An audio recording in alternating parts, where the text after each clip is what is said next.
If you've been injured in an accident, you know it's no walk in the park. Car repairs, medical bills, and lost time from work all add up. And if the insurance company isn't paying their fair share, you have to cover the rest, even if it wasn't your fault. That's why you need an advocate. Call us today, and we'll do everything we can to get you moving again. Come on. You deserve clear, risk-free advice to help get you back on your feet. You deserve an advocate. This is the Monty Show, the truth in sports talk streaming. When you want unbiased opinions about your favorite team without the spin, all you have to do is find the Monty Show, streaming live and available 24 hours a day, 7 days a week on YouTube. And now, here's Monty. Hey, good Wednesday to you on the Monty Show, as always, presented by The Advocates at theadvocates.com. When you've been in an accident, you don't need convoluted, confusing advice. No. Clear, concise, easy to understand direction. That's what you get at The Advocates because they have the experience you need. Whether it was a workplace injury, yeah, they handle workman's comp. Did you get hurt? Did your husband, did your wife, did your friend get hurt at work yesterday?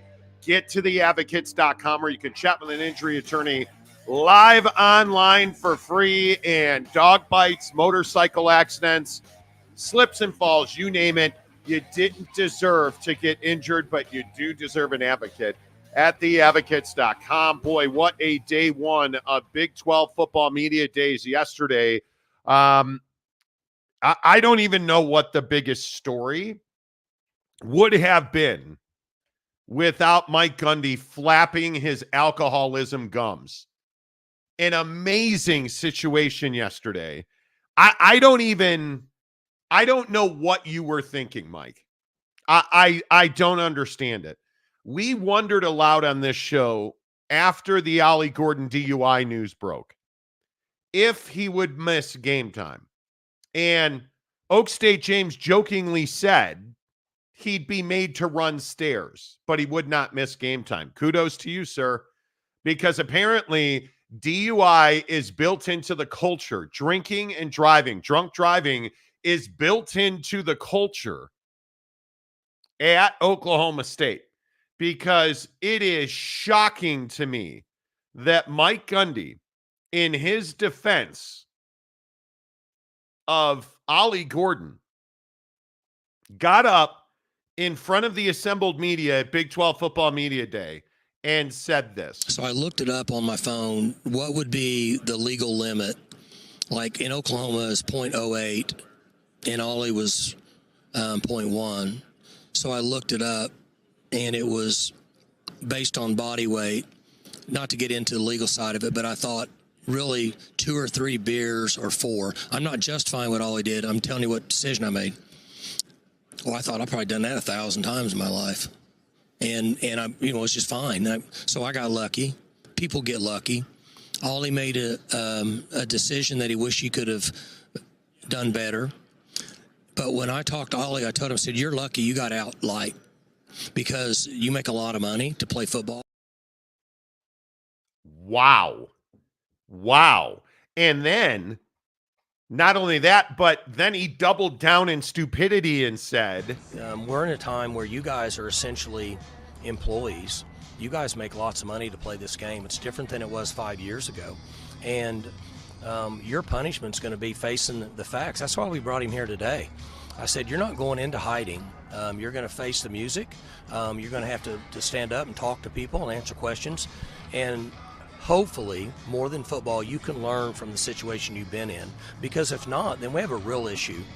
But he's going to play. And I'm going to do what we think is best for Oklahoma State football. And I think it's best for Ollie to play.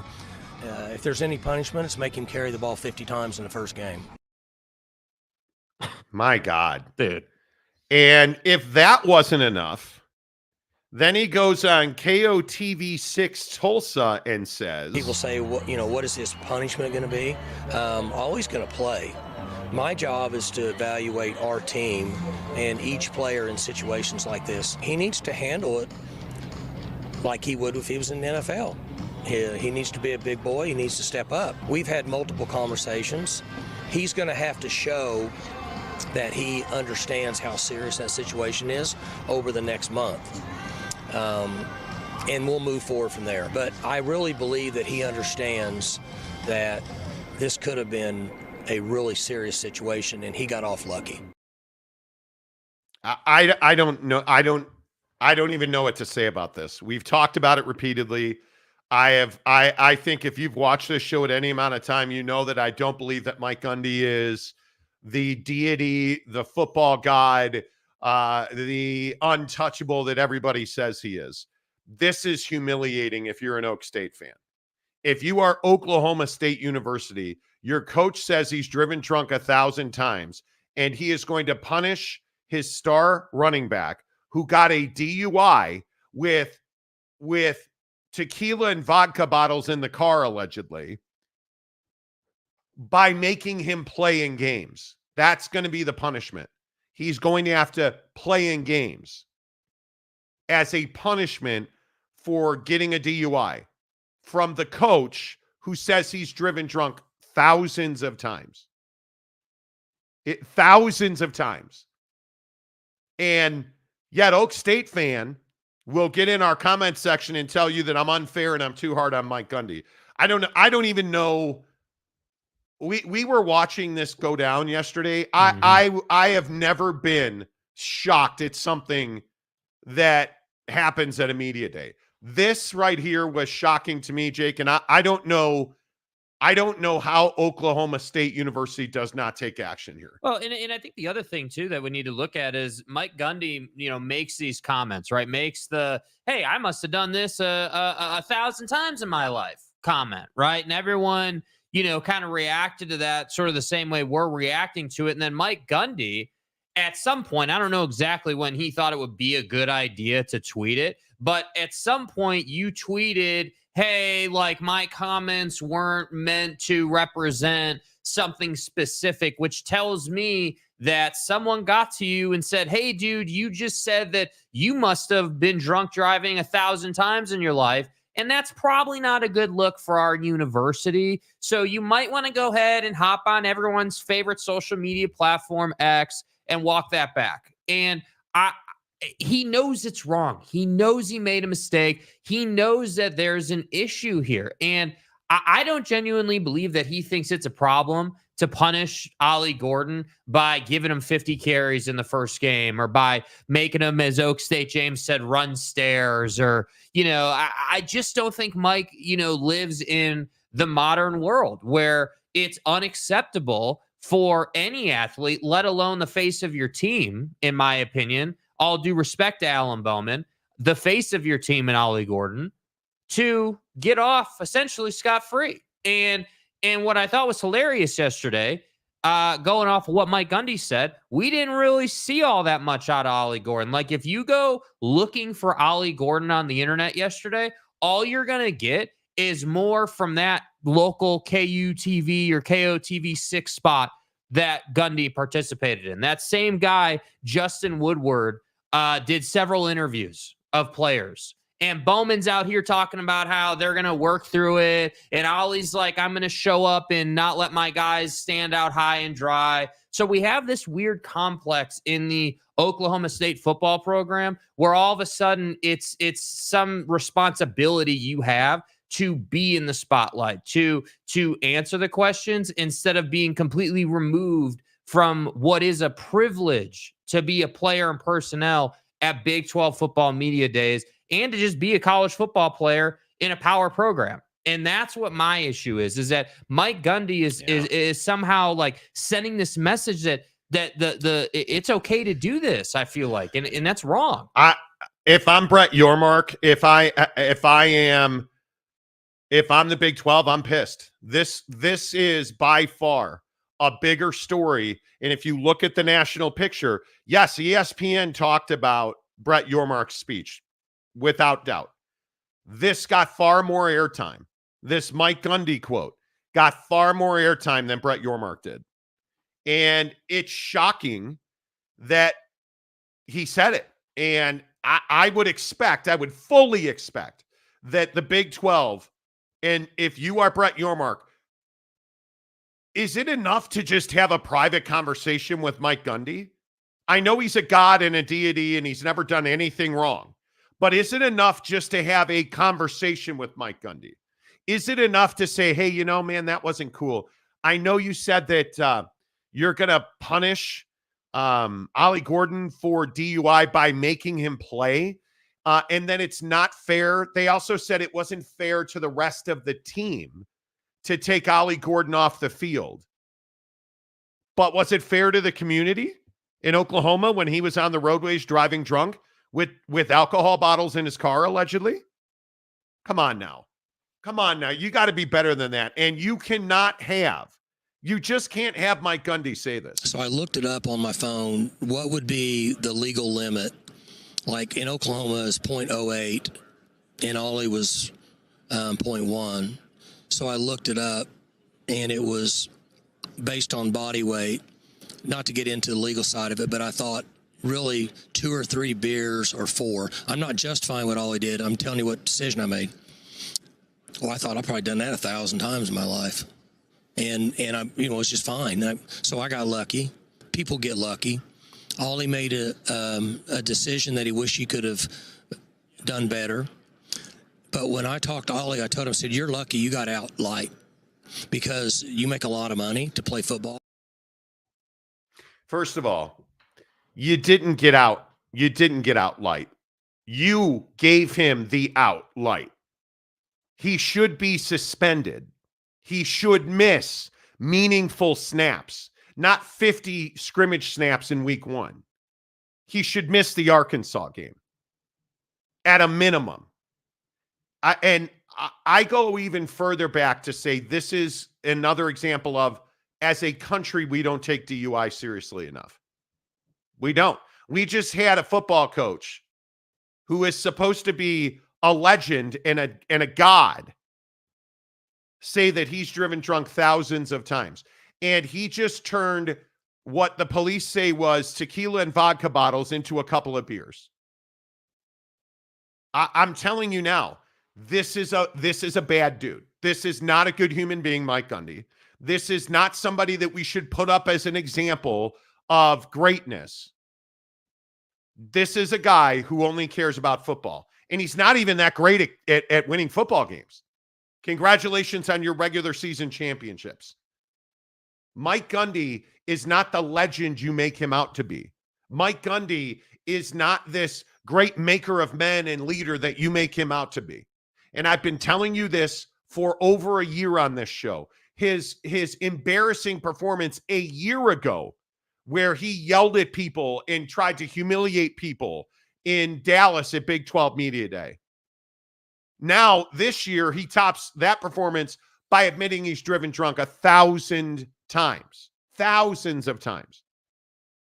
And I just wonder, do you not think before you speak? Man. As the head coach of your football team, do you not consider the ramifications of what you say? I mean, obviously you knew that you were going to get asked a bunch of questions about Ollie Gordon. Like, that's pretty obvious. Doesn't take a rocket scientist to figure that out. But to show up and not have, and it didn't even need to be a prepared statement, but you did need to have prepared talking points. Like, you did need to know what you wanted to say about the situation. And what he should have said is just some type of coach speak about it, right? Like, and I know we all hate that. I know that we all lean on coaches when they do that. It's the, all the infamous Bill Belichick moments, and like, we all hate that. But the reality is that's the best way to handle it. Hey, you know what? He made a mistake, and he's going to pay the price for that. And, honestly, what I would have said is you either should have said, we haven't determined what the punishment's going to be yet. We're still evaluating it as an institution. Or you should have said he's going to miss game time. Those are the two acceptable answers, in my opinion. But how fucking tone deaf are you when we're talking about Kyrie Jackson, the rookie of the Minnesota Vikings, who just died in a car accident over the weekend that is suspected to be alcohol related? And you come out and say that you've done that 1,000 times. And that Ollie Gordon should handle it like he's in the NFL. That's crazy to me. Come on, dude. Crazy. It's clear you live in your own world. It's, again, like I said, it's clear that Mike Gundy it is not, if you want to use the word cultured or caught up to speed or like, someone's got to get to this dude and say, hey, bro, we're not living in the 2000s anymore, man. Like, we're not, it's not okay to say, yeah, he went out and, even though it was vodka and tequila bottles, yeah, he went out and had a couple beers. It's no big deal. And his Like, body come on, weight, dude. based on his body weight. But not to get into the legal side of things. Come on, dude. We see what you're doing. We get it. And to your point, does Oak State not employ PR people? Or is Mike Gundy just not going to listen to anybody? Which is what I think it is. Yeah. Because if you are any kind of PR, public relations professional, Ollie Gordon does not go to media day. And Mike Gundy says, I can't talk about Ollie's situation. We're handling that internally and we will announce discipline at a later date. Yeah. But we can't, I can't get into that. The process is playing out. Yeah, it's in court. We need to let the process play out. Period. Done. Hey, but man, have you seen our schedule? Have you seen look how many guys we got coming back to Stillwater? We are excited about this upcoming season. Dude, it's the old Brett Yormark strategy, right? We've seen it 1,000 times. Hey, Brett, what do you think about all these schools you poached out of the Pac-12? Well, you know what? Realignment is an interesting situation. But, hey, we're really focused on this. That's all you have to do, Mike. It's not rocket science. It's not difficult. Like, there's examples every day, and yet you choose to handle it this way. And, yeah, I if I'm the commissioner's office, I am calling Mike Gundy. I am, giving him a lot of trouble about this, man. Like, how are you not better than this? Now, to his credit, Mike Gundy knew he stepped in a jackpot as soon as he said that, I think, because he issued this. I mean, it is a tweet. It's not backtracking. It's not an apology. My intended point today at Big 12 Media Days was that we are all guilty of making bad decisions. It was not a reference to something specific. Yeah, but what we're not all guilty of is being a D1 NFL running back, NFL prospect. We're not all guilty of being a god who drives drunk thousands of times, and then we publicly admit that. That's what we're not. No, there's no sorry. Note in this tweet, there's no I have never driven drunk. My point was to illustrate. Notice there wasn't, I misspoke. My point today at Big 12 Media Days was that we are all guilty of making bad decisions. But unfortunately, and call me an asshole if you want to, I'm asshole. Not guilty of being a drunk driver. I'm not guilty of being irresponsible. I'm not guilty of having allegedly open vodka and tequila bottles in my back seat. I'm not like, I haven't done that. So sorry, Mike, I'm not going to sit here and read that tweet and be like, yeah, well, we really misunderstood you saying you must have done that 1,000 times in your life. So let me ask you point blank. And in the comments section, let's get to the comment section earlier today, because I think this is really important. How big of a deal is this? How big of a deal is it? It was clearly the number one story at Media Day yesterday. Not close. Not Utah, who we're going to talk about in a minute, having a dominant performance yesterday, saying all the right things. Not Brett Yormark saying all the right things. Mike Gundy admitting he's driven drunk 1,000 times. Thousands of times, excuse me. Thousands of times. Was the number one story at Big 12 Football Media Days yesterday. And I think it's a big deal. If I were Oklahoma State, the problem here for me is I believe Oklahoma State has given Mike Gundy a free pass, meaning there's nothing he could do to get himself in trouble. I saw a comparison to Bob Huggins. Stop. Mike Gundy is not anything near what was going on with Bob Huggins. Yeah. So let's not compare. Let's talk about this situation specifically. Mike Gundy, in my opinion, needs to be disciplined for this. I don't know what the discipline would be. Do you fine him? You're not going to, you're, in my opinion, I would take them both off the field for the first two games of the year. I think you have to send a clear message Driving while intoxicated is unacceptable behavior. And admitting you've done that thousands of times is a problem for us in Stillwater. And here at Oklahoma State University and here in the Big 12 Conference, we do not tolerate reckless behavior that puts people's lives in danger. So we're going to sit Ollie Gordon and Mike Gundy down for 2 games.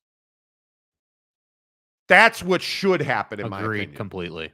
And 100%. they nothing. My guess is we'll never hear another word about it. At most, I think you would hear, hey, like at most in any scenario in the real world, you would hear, yeah, you know what? Mike's going to go through some PR training and just some sensitivity training and that'll be it. Like if that happens. My feeling is we never hear another word about this. We might get a Mike Gundy, I just want to clarify, I've never driven drunk comment. And I don't condone that behavior. I doubt it because Mike Gundy's ego is massive. Yeah. Mike Gundy's ego is huge. And I think he is unchecked. Oh, and I know we have a lot of Oak State fans that listen to the show. Where you at on this? Look, there's Kay Sumbry right there, an Oak State fan. If he was 0.10, the bottles of vodka and tequila does not matter much. If he was 0.10 without the bottles, he was still 0.10. But the reason I bring up the bottles, okay, is because, and I want to play this again. Yeah. Listen to Mike Gundy justifying the, is he justifying? I want to be careful. I don't want to go too far. I think he is excusing. Downplaying. And at a minimum. Downplaying. Yeah.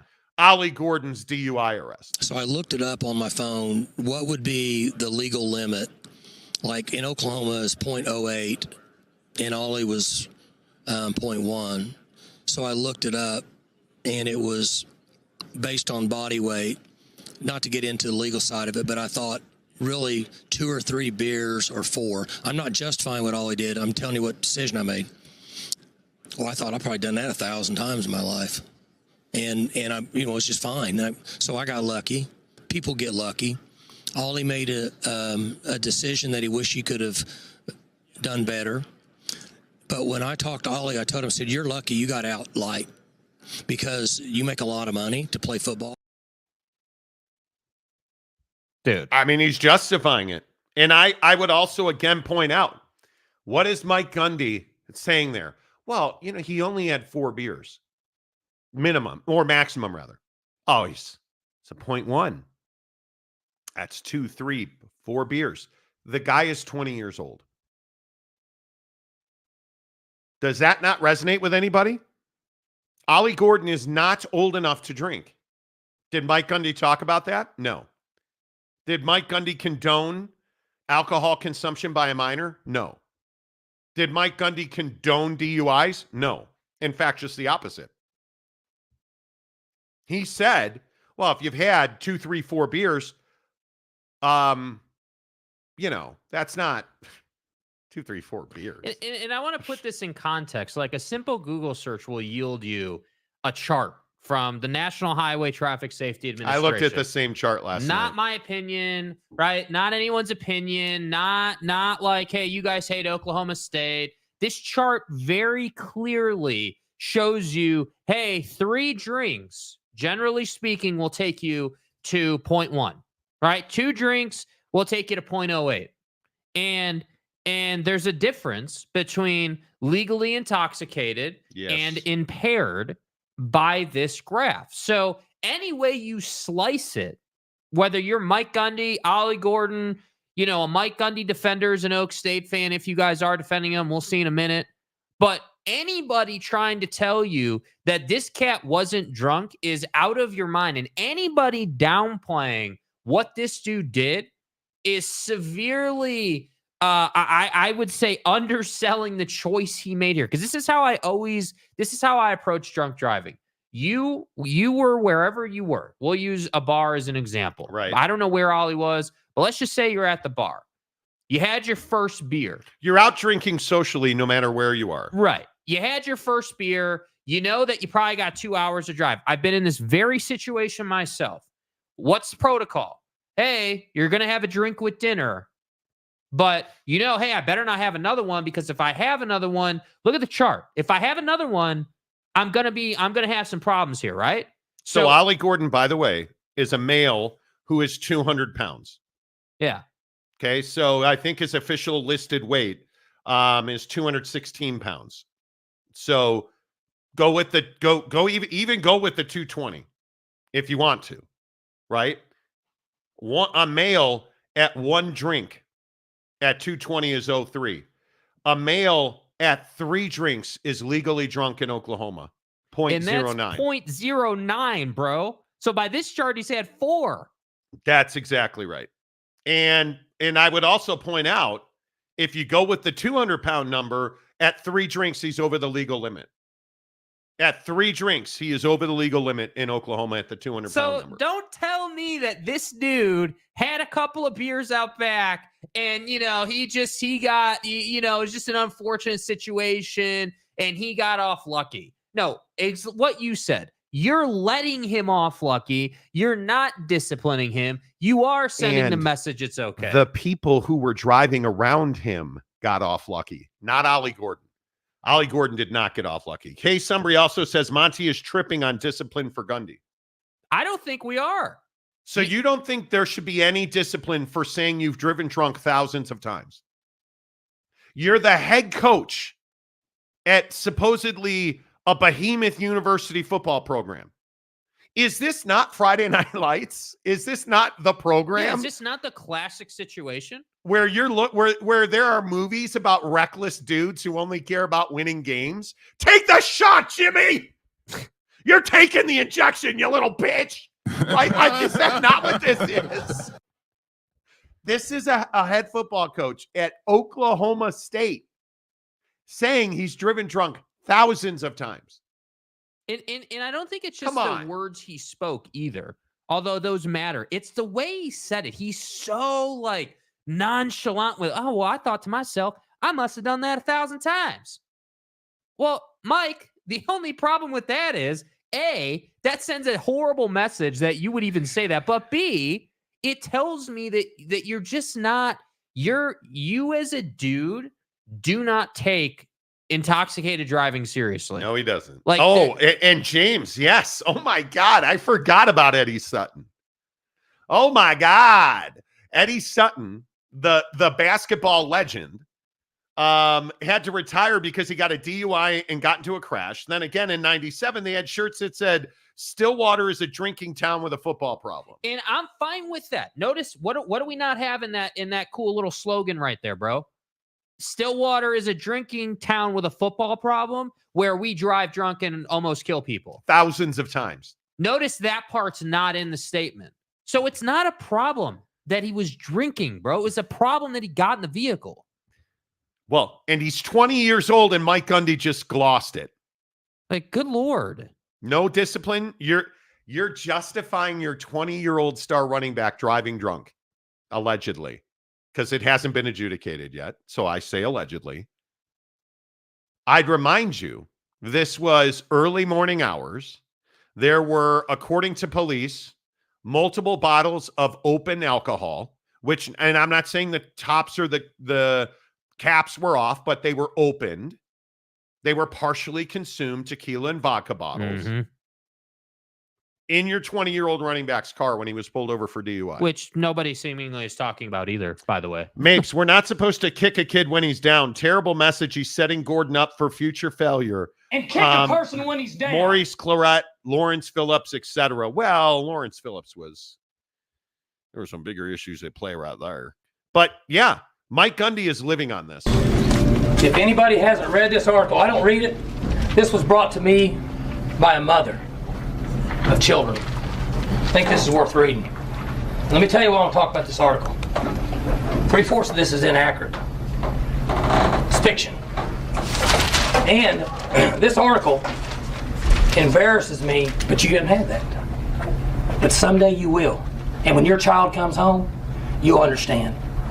If you want to go after an athlete, one of my athletes, you go after one that doesn't do the right things.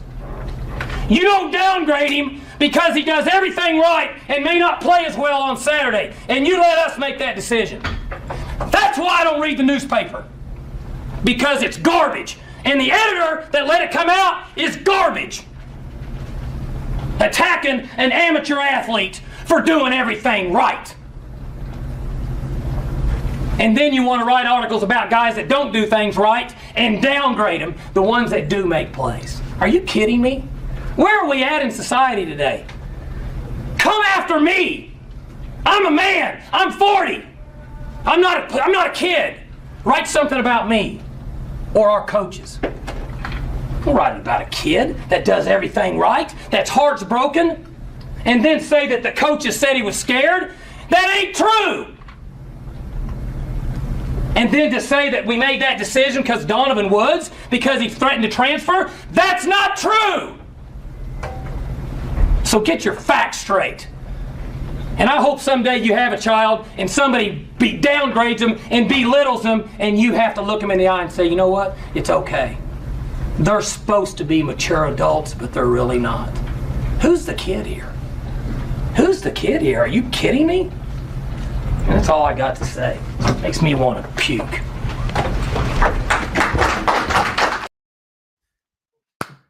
Mike, bro. I'm a man because it's garbage.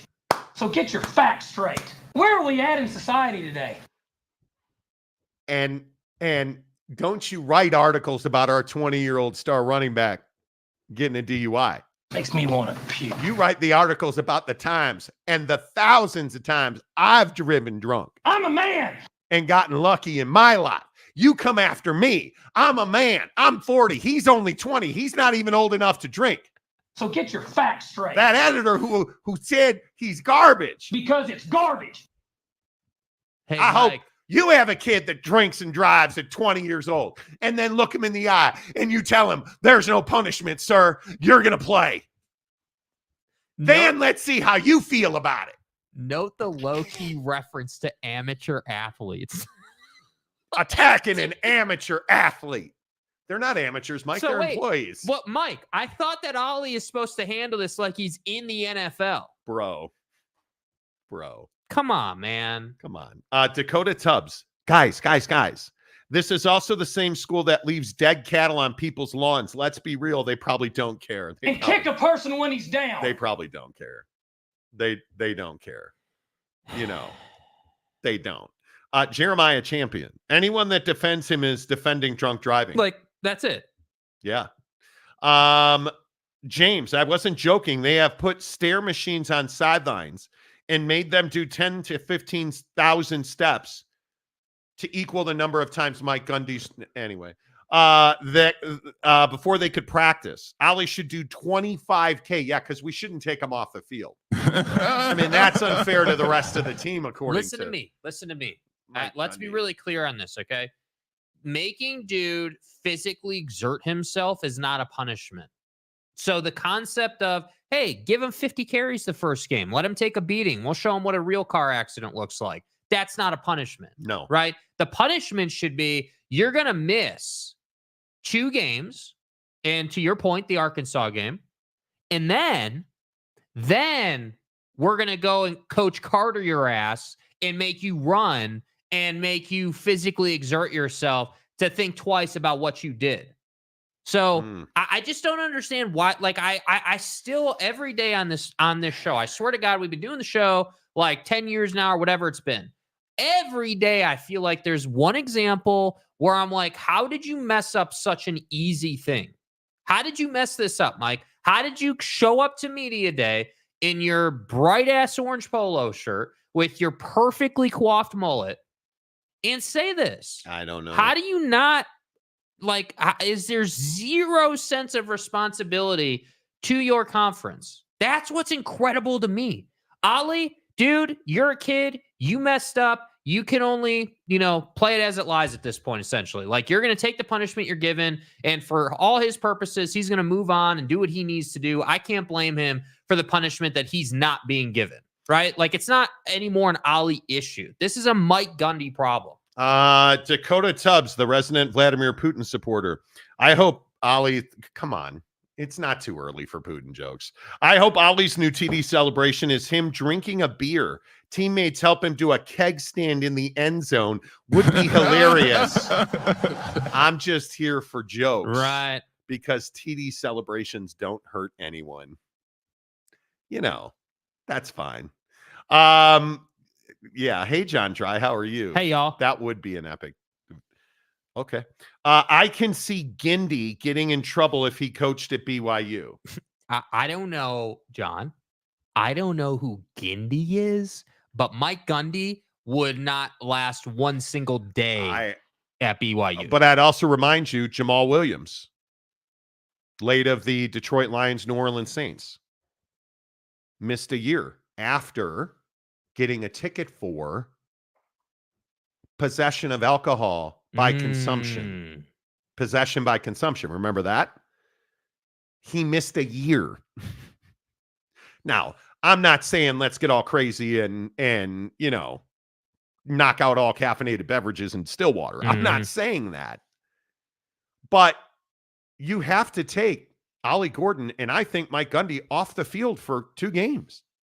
Your head football coach said, I've driven drunk thousands of times and never once condemned Ollie Gordon for driving drunk. Never once said he's 20 years old.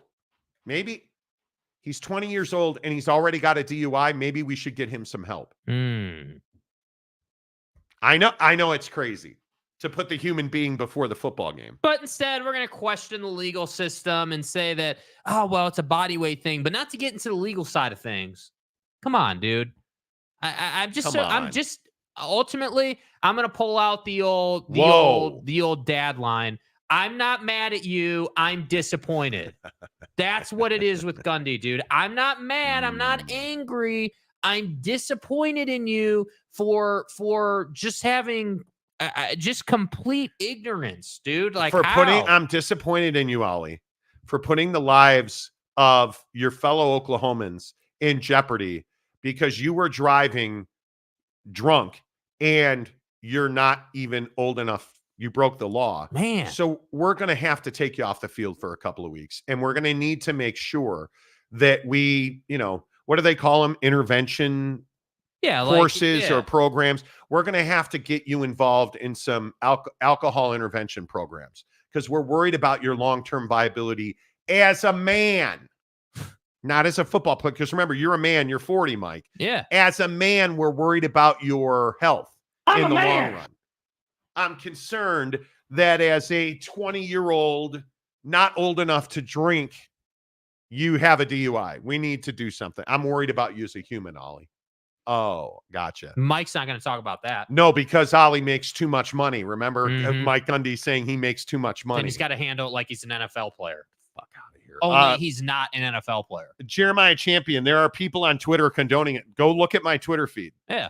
People were pissed yesterday that I talked about this isn't a big deal, dude. He was 0.1. Like, what's the problem? I was told yesterday that I hate Oklahoma State. Not untrue. That I hate... And kick a person when he's down. I'm kidding. It was a joke. Cowboy dude, down. Don't go kill any steers. My point is, I was told yesterday I hate Oak State, and then I'm only talking about this non-story because I hate Oak State. Oh, non-story about the savior of your offense. Come on, man. Matt Ritson, hello. Gundy and Ollie should spend a weekend picking up garbage on the highway with prison jumpsuits. They match the orange. But in all seriousness, dude, I do think that Ollie Gordon needs something like that. Not specifically that, but he needs something. He needs to go through something that changes his perspective on alcohol and drinking. Is it lost on everybody? And you know what? I'll reach out to Oak State and I'll reach out to the Big 12 and I will ask them, is it lost on anybody that he's only 20 years old? Is that not part of this conversation? That he's 20 years old and you're not even talking about that. Wasn't even referenced by Mike Gundy in everything that he said yesterday. Dakota Tubbs, I don't condone any of this. I feel like I have to say this. Well, I think everybody has to say that. Yeah. Caleb Aylmore, yeah, I think most Oak State fans are surprised as everyone else. At what? What do you mean? James, I wasn't joking. Oh, I read that one. My bad. Yeah, come on, dude. My bad. I'm a terrible person. Case Sumbry says Ollie should be punished for sure. James says, if I was a strength and conditioning coach. Here we go with Oak State alumnus James. James stadium guy and loves Buc-ee's. James is a graduate of Oak State. If I were the strength and conditioning coach, I'd run Gordon until he throws up and then make him run some more. Yeah, that's put a kid's life in danger because he drove drunk. You know. I just don't think that. See, like, that's old world philosophy. With all due respect, I don't think that it's about. It's no longer about making the punishment hurt more than the crime. That's not what this is about. This is about sending a message that, hey, man, in light of being a running back and, living that life, then you're old enough to know that what you did here is A, illegal, but B. But they don't do illegal things. Apparently they do. We don't do that because it's illegal. Because it's illegal. We don't do that. I don't break the rules. Yeah, well, I don't break the rules are different than laws. You break laws thousands of times in your life. Come on, dude. And now every time he makes a stupid coaching decision, we have the right to ask if he's drunk. Because it's illegal. Case Sumbry, it was definitely stupid for Gundy to say stupid is as stupid does. Yet this is a guy that Oak State fans say is a great football coach and is a legend, right? Was he drunk when he tried to call plays? Was he drunk when Alan Bowman and his kid were competing at quarterback? Was he drunk when he's the one that got lucky that Ollie Gordon turned into a star? What would we be saying if Ollie Gordon was out for the year with bodily injury because he was driving intoxicated? What would the narrative be then? Would Mike Gundy's narrative have changed if that would have happened? Because that's a real possibility. That could have happened. And someone needs to be saying that. It's brutal. The whole thing is brutal. Oh, look, Oak State James. Oh. Gives us $10. The stairs on the sideline is meant to embarrass.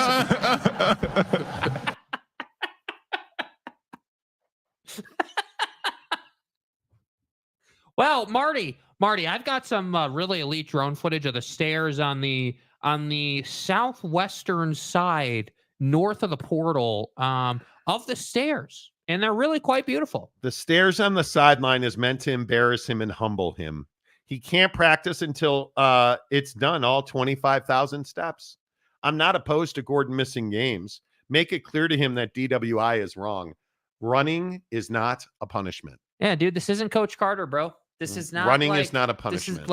This is like we've graduated from, hey, dude's 20 years old, never known what a cell phone was in his life, and is no longer like we're not in that time anymore, man. You gotta.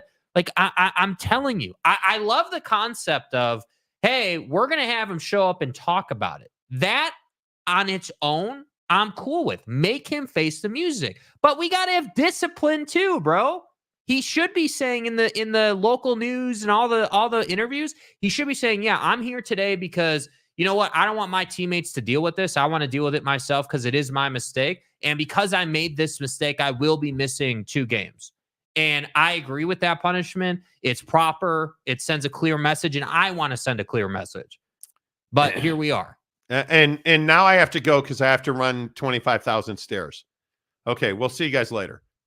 Hey, Ollie, do you want a towel from Big 12 Media Day, by the way? Dude that abides. I haven't checked, but how much media coverage is this actually getting? A lot. Yeah, a lot. I would say it's the biggest story out of Big 12 Media Days. A lot. In the talk radio world, a lot. Yeah. A lot. Hopefully it dies down today. That's the bigger issue here is, and we're going to talk about it here in about 5 minutes, but I thought Brett Yormark was spectacular yesterday. And most people are not talking about that. That'll dictate really whether accountability is levied. Yeah, it will. That's a good point. Cindy has to win. Gundy? Cindy? Gundy. He knows that he won't be a coach much longer without some serious success, so he isn't going to keep his best player on the field. He's going to keep his best player on the field no matter what, I guess. Yeah. Well, I don't agree that his seat is out, though. I think the guy can coach there another 30 years, and I wouldn't even be surprised. Dakota Tubbs wants to know who Cindy is. I mean,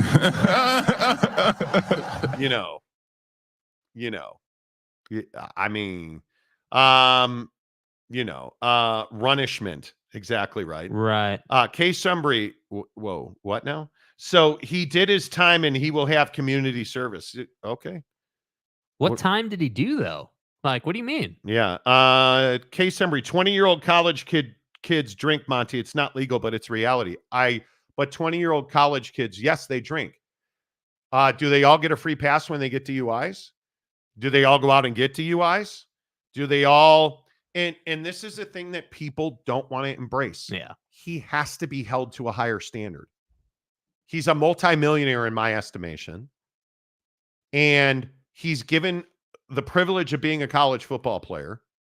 And yes, it is true. And this is the thing that people conflate all the time. Yes, he earned the privilege of being a college football player. But you also have to earn the privilege of continuing to be a college football player through your actions. 20-year-old college kids drink. Yes, that's a reality, unfortunately. Not all of them get in cars and go endanger the lives of the people around them. Ollie Gordon did that and will not be punished for it. He won't be punished for it. So no, it's not an issue that he drank in private. As soon as you walk out that front door, that's where you have issues. That's it. Like it's that simple. Like, and this is the thing that we don't talk to young people about. Hey, bro, nobody gives a damn what you do behind closed doors. You want to be drunk, you want to do drugs, you want to do all that. Nobody cares because it's in private, behind closed doors. You want to do all that? I don't condone it, but be my guest. Go ahead. That's your choice as a human being. You can do that. But if you're going to make the decision to walk out the front door and get in a vehicle and endanger people, now we've got a problem. So yeah, college kids do drink, but college kids typically don't get in cars and endanger people's lives. And we need to stop trying to spin this as like, oh, he's just a kid, he drank. No big deal. It is a big deal. Yeah. Yeah, I don't know, man. I don't know. Case summary, he will lose his license. He'll have to pay fines. He will do up to 24 hours in jail. He will have to do community service. He will have to take DUI classes. Right. But again, he's not the average student at Oklahoma State. He's not. He's not paying for his education. He's making millions of dollars. And he is getting a free pass. That's not good enough. There are consequences that you face for your actions. Whether you are a politician that had a baby out of wedlock, because I watched the John Edwards documentary the other night. You face consequences in court, out of court. Like you're on a higher level. You're a celebrity. You're held to a higher standard. That's why the NFL has personal conduct policies. Oh, Mike Gundy says he wants to get him ready for the NFL, right? He says, hey, this cat, and I think he said it in the KOTV6 thing, or let's see. Face the music one, I think he said it. Face me. Here's Mike Gundy talking about facing the music. We're in a time where you guys are essentially employees. You guys make lots of money to play this game. It's different than it was 5 years ago. And your punishment's going to be facing the facts. That's why we brought him here today. I said, you're not going into hiding. You're going to face the music. You're going to have to stand up and talk to people and answer questions. And hopefully, more than football, you can learn from the situation you've been in. Because if not, then we have a real issue. But he's going to play. And I'm going to do what we think is best for Oklahoma State football. And I think it's best for Ollie to play. If there's any punishment, it's make him carry the ball 50 times in the first game. We're going to do what's best for Oklahoma State football. What about what's best for the player? It's crazy to me. Yeah. You're a man, you're 40. Yeah. But you're not going to do what's best for Ollie Gordon. I'm a man. Because you need to win. The perception is that you're worried about losing games, which is why Ollie Gordon's going to play, and he's going to carry the ball 50 times in week 1. It's wild to me. It's wild to me. Crazy. D's nuts for $5. This better be a good comment, bro. I think the reason why Gundy kept him is because he knows the team is coming in are tough and competitive. Without Ollie, they'll struggle. You're probably right. But can you beat Arkansas without Ollie Gordon? If you can't, maybe Mike Gundy's not a very good football coach. Again, I don't even disagree with you. I agree that's probably why he's behaving the way he's behaving. But again, what's the clear issue with that? Hey, football matters more than what you do as a man. And that's a problem, bro. Like, What happened to, hey, I'm Mike Gundy. We're making men here in Oak State. We're taking kids and we're turning them into men, and we really care about the community and everything. James, come on, bro. What if we make him pick up trash at Boone Pickens Stadium for the entire season? Okay, great. But what about punishing him for a DUI? He's a football player. You have to take plays away from the player. Yeah. Player. Price to be paid. UW fan Jim Monty, that's how it works with the standards are lower for the rich and the famous. Okay, see, that's a fair point. That's a very fair point. So this is the other side of the conversation. I'm glad you made that point because we see this all the time. Hey, athletes get more free stuff than anybody I know, right? Even though they make more than anybody I know. They get all this free stuff. And I don't understand why is Mike Gundy not taking the easy route? Hit the easy button. Yeah, he's going to miss a game. Football doesn't matter when we're talking about the lives of our players and the well-being of our community. And what Ollie Gordon did was a serious, serious crime. And he is going to have to miss playing time as a result. Because here at Oklahoma State, we care more about people than we do about football. And we need to make sure that Ollie understands how dangerous his actions were to himself and the community around him. That's why he's not here at Media Day. Well, Coach, what are you going to do? I mean, you guys aren't going to have Ollie Gordon. Like, who's going to fill in? Yeah, winning games doesn't matter when it comes to the health and well-being of our community. It's not that difficult. But you didn't punish him, and you still brought him to Media Day.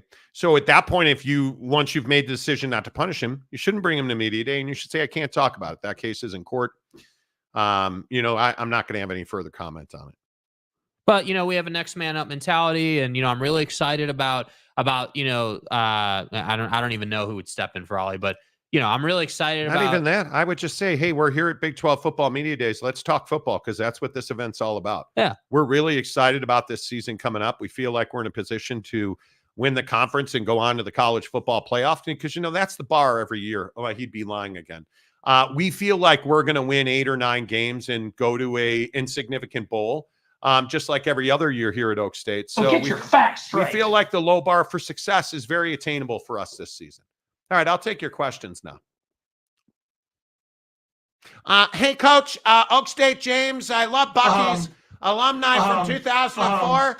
Can I fillet you in the back hallway when we're done here?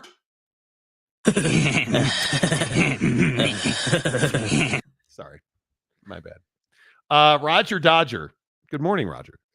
He needs a scared straight day at a local prison.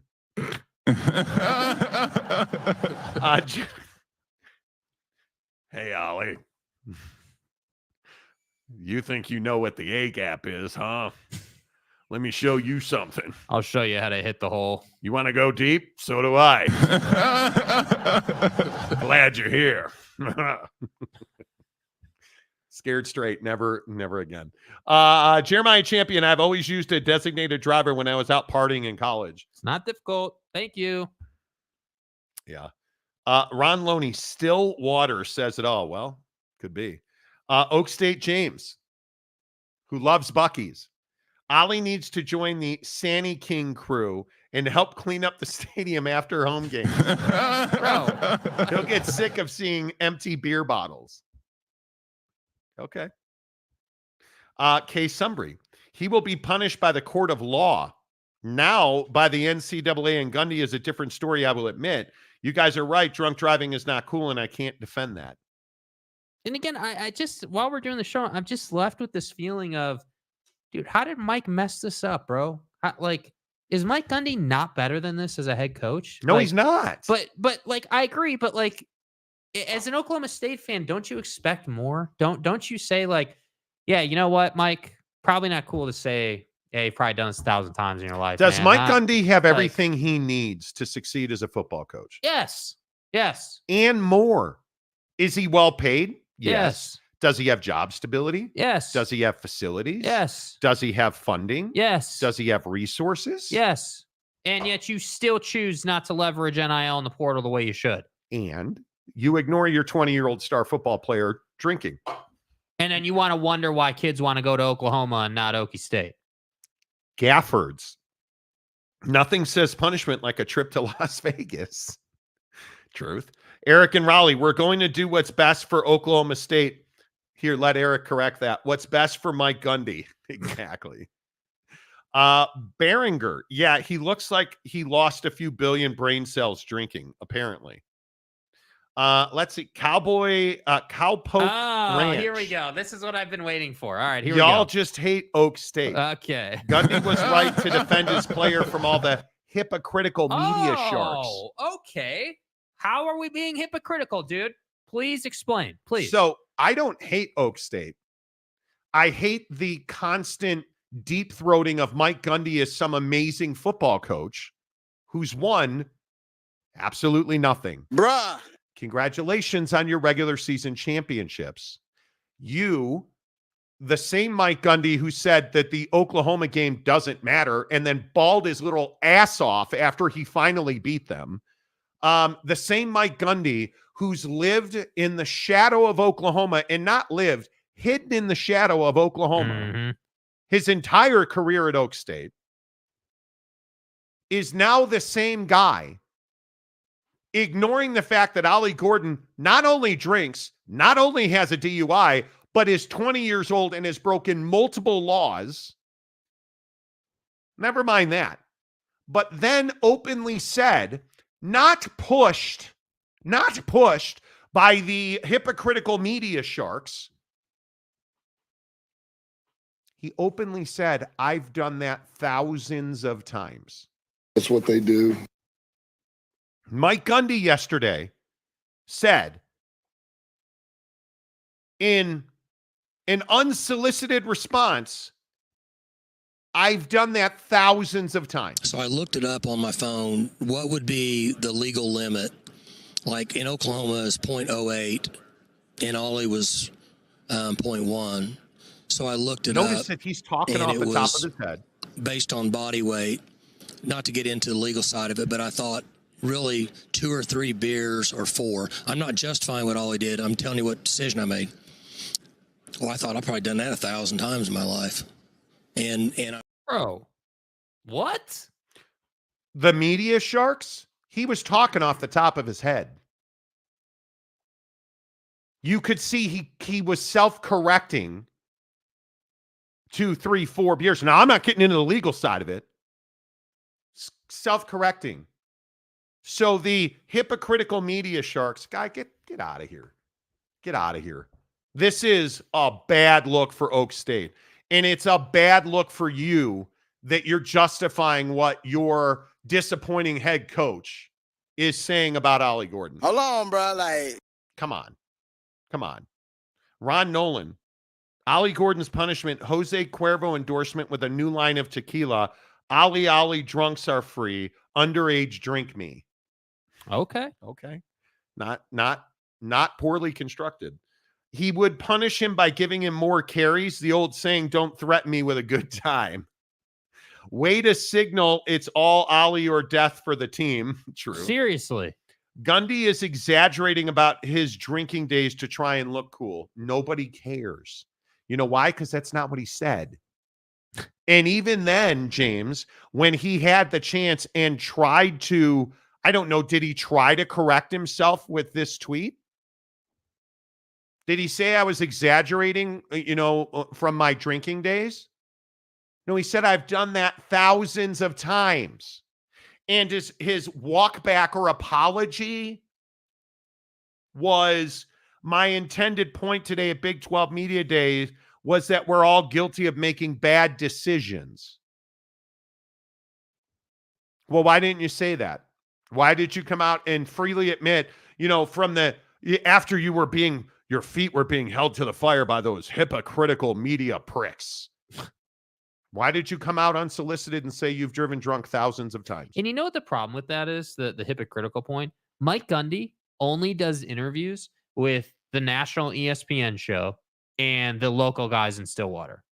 So there is no hypocritical media people asking him questions. He's getting softball after softball and still messes it up. It's wild. It's wild. Rock and rant. Hey, apologists. GTFOH with the media sharks. It's easy to dismiss it until you have to go identify your family in a morgue like I've had to. Screw Gundy. And again, the situation with Kyrie Jackson, the Minnesota Vikings rookie. Do you guys know this story? Dude. Over the weekend, he was killed in a multi-vehicle collision where he was in the passenger seat of a car that, according to reports, was hit head on in an accident that is suspected to be the suspected cause was the driver was drunk in the car that hit them. Multiple people died. How many people do you think died in the car where the suspected drunk driver was? None. Not one. The car that Kyrie Jackson and his high school teammates and friends were in was struck by a suspected drunk driver and hit multiple tree stumps, killing him instantly. And you're justifying a 20-year-old kid, according to law enforcement, going out, getting drunk, and then getting behind the wheel of a car with open bottles of tequila and vodka allegedly in the vehicle with him. Incredible. And it's the media's fault. And we're the hypocrites. And it's the media's fault. Come on now. James, Gundy may have had a Biden moment. Can someone call Todd Monken to see if he could be a head coach? Don't tell me this is a Biden moment, dude. This is not a Biden moment. And I'm not even a Joe Biden guy. My point is, the reason this isn't a Biden moment is because Mike is clearly forming thoughts on the go. To your point, right? He self-corrects. He says, not to get into the legal side, but I must have done this 1,000 times in my life. Right? Like, he's clearly sitting here in a relaxed, like, chill stance, just talking off the top of his head, as if he's sitting in his office having a private conversation, only it's on ESPN. Yeah. Like, what? Laura Weiss. Hello, Laura Weiss. Good to see you.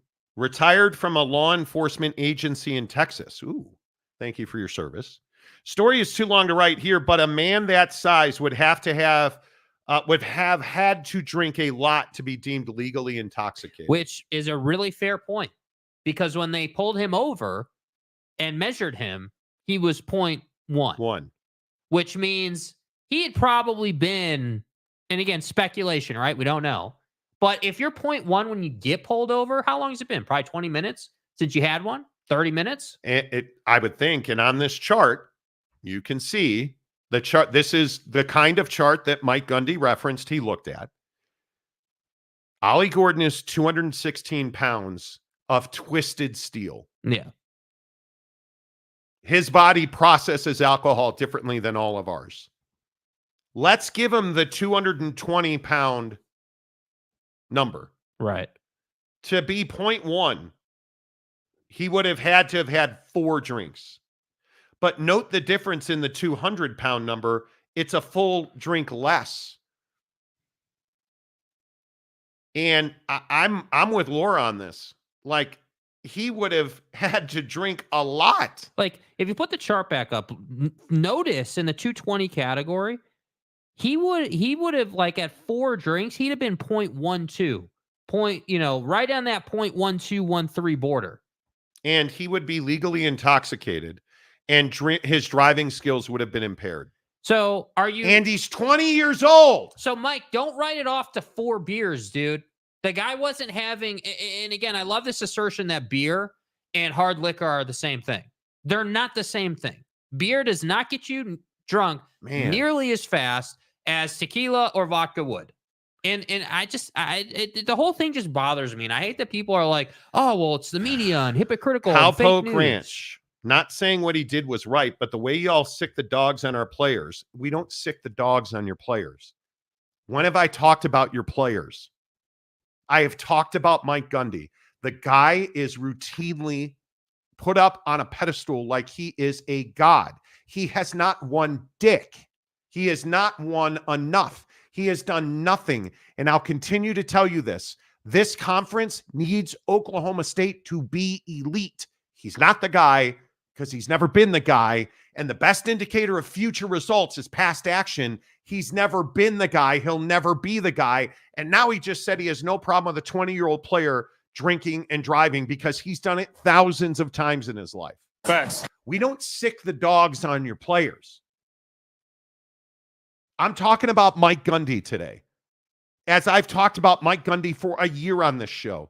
I met and spoke with him last year at Big 12 Football Media Day. Interviews on the channel. The guy is beyond reproach. He's a problem, and you just don't want to say that because the only answer that Oklahoma State fans come up with routinely is, and I'm being genuine and honest with you right now, the only answer that Pokes fans come up with is, well, then who are we going to replace him with? I don't care. Somebody who will not allow Ollie Gordon to play in the first 2 games when he's 20 years old, getting a DUI. Yeah. Mike Gundy has not won. Period. He is disappointed. And I'm telling you, and you can call me an asshole for it, the guy has hidden in Oklahoma football's shadow for how long? And what I mean by that specifically is it doesn't matter if Oklahoma State has won or lost because you've got Oklahoma. Who was talking about Mike Gundy when Lincoln Riley was at Oklahoma? Nobody. When Bob Stoops was at Oklahoma? Nobody. Nobody. Now the problem is Oklahoma's not good and hasn't been for a couple of years. And now they're in the SEC and they're not going to be good this year. So the spotlight's bigger and brighter. And the antics that you pulled after you won that game and you sobbed over it, after telling your fans the game doesn't matter and we don't need them and they don't, the spotlight's brighter now. And your first act of arguably the most important football season in Big 12 history is to justify a 20-year-old kid drinking and driving. Mike Gundy's a legend. And what on-field success are we downplaying? Last time I checked, you haven't been to the college football playoff. Have you? No, you haven't. Yeah, Brandon Butler. Witt suspends players for missing classes, including their starting running back last year. Mullet misses classes hundreds of times. Yeah, I'm not even going to compare the two. I think that's foolish. Big Blue Horses. Drunk driving is just plain stupid. STOOP.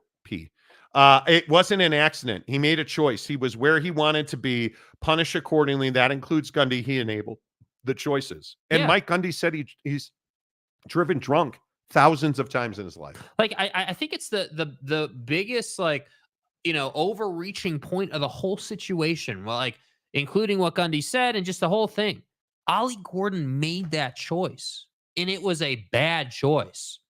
And Mike's just not talking about that. OG Gary, hey Marty, wait until they say so. When Saban or Kirby do this, it's not an issue. Nick Saban, great example, dude. The Nick Saban basketball quote was incredible. There is no such thing as wrong place, wrong time. Dude, Yeah. You made a choice. Luke, justice is served. You should put a Chelsea logo there, by the way. Oh, here comes the "we suck" comment. You all really believe that Oklahoma State University should be a top 4 program in the country? No, I don't. Their fans do. I don't believe that. Listen, and I am uniquely qualified to talk about disappointment. As a Notre Dame fan, I know disappointment. My coach can't count past 10. But here's the problem. Oklahoma State fans think Mike Gundy is one of the greatest coaches ever. They have quite literally said that in this on the show, where he's one of the best coaches ever who's never won anything. Yeah. And when you say should be a top 4 program in the nation, no, I don't believe they should be. I don't believe they should be. I don't believe that Oklahoma State is elite at anything. I do think they should be contending for a spot in the college football playoff now. And I ask again, what happens if the pollsters are right? And the media's polls are usually not right. But if it goes Utah, K-State, Oklahoma State, what's the excuse then? What's the excuse? Well, Ollie missed 2 games in the season, and My point is not that they should be a top 4 program. That's how they put themselves up. Mike Gundy is not an elite football coach. That's my point. I say it every day we talk about him. Yep. He's not an elite football coach. He does not win. It's as simple as that. Oh, but his regular season record is the same as Kyle Whittingham's, Monty. Okay, great. Kyle Whittingham's back-to-back conference champion and went to the Rose Bowl back-to-back years. Did he win the Rose Bowl? He didn't. Be nice if you won a postseason game. Just saying. But 100%, I agree with you. But Kyle Whittingham won back-to-back conference championships and went to the Rose Bowl. And I'd also remind you, he took a team from the Mountain East into the Pac-12, and you could see the precipitous ascension of Utah football through the Pac-12, even in the lean times when several people may have at one point thought about replacing him. And I love that people are like, oh, he's on the way out the door. When he says he's done, he's done. And I'm telling you now, comparing Mike Gundy to Kyle Whittingham is a battle you cannot win. Yeah. Mike Gundy's great in the regular season, and he just doesn't get the job done. Doesn't have the goods. How did that game again? How much shit was talked on this show last year before the Texas game? I mean, oh, Texas isn't back. Texas is going to disappoint. Yeah, well, they went to the college football playoff. People said Ollie was going to run for 150 yards on 20 carries. I think he had 150 carries and 20 yards. Like, it's not me. Anyway, the resources are not there for that. I don't understand how your expectations can be so high. The resources are there for that. Yeah. I would disagree with you. And I don't think the expectation of nobody said, like your comment assumes that the college football playoff is still only 4 teams. I never said they should be in the college football playoff in the 4-team format. We're in a 12-team format now, bro. Yep. So they should be able to get that 12th or 11th spot pretty much every year. They are that good. Mm-hmm. Ron Loney was Notre Dame football coach, a football player too. He was we got to hire Marcus Freeman because he played for the Chicago Bears. The Bears. So we got to hire him. Until the Ohio State game where 10 guy goal line. I mean, you're winning. All right, we're going to move on here. Oak State James, who is the number one Oak State fan on this show. He's the best coach in Oklahoma State history. Elite coaches are Saban Kirby, Bob Stoops, Bear Bryant. Gundy is an elite. Okay, that's okay. See, a reasonable take. Thank you. Yeah. The Chad Carter. How's the well, dude? What's going on with your water? You got the water? Water. Is there a water update? The hand gestures and meandering dialogue by Gundy give me Trump vibes. Okay. So why? Mommy, please take me home. It's actually not that easy, but for me, it was easy. So I said, yeah. I'm not a big fan of Fox. You're such an asshole. Why? Why? I'm also officially challenging Cricket Joe to an 18-hole golf match right here.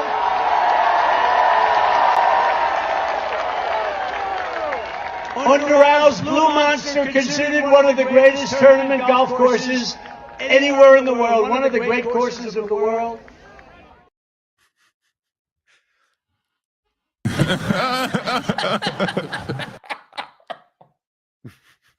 So amazing. So amazing. Sent Jake a video. We have water again. Got done on Monday. Let's go. Chad Carter's been dealing with a well issue and hasn't had water. Cowpoke Ranch. And then we got to move on. We are a top tier program. I was going to say, it better be program, not program. Stay hard. Come on, dude. Program. We literally we are literally one of the most winning programs of all time. Okay. So when you say winningest program of all time, and man, you are going to get taken to the woodshed. And I'm just asking, what do you mean winningest program? What does that mean when you say you've won more games than most football teams? And again, when you say so, is it national championships which you have? I'm just counting. Oh, none. None. And I guess 1945 counts for something. When we talk about, well, because you have the most Heisman winners. You have one. Well, Monty, I mean, we've won 52% of our games.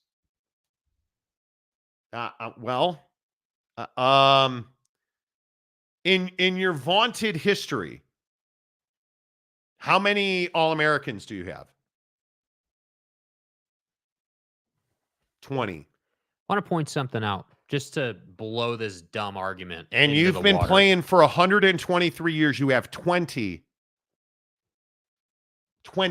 All-Americans. You understand that since 2000, Boise State is the winningest program in college football by winning percentage at 83.5%. Does that make them a winning program? Like, come on. Ohio State is number 2 at 83%. Oklahoma, 81%. Oklahoma State. Look, I'm not.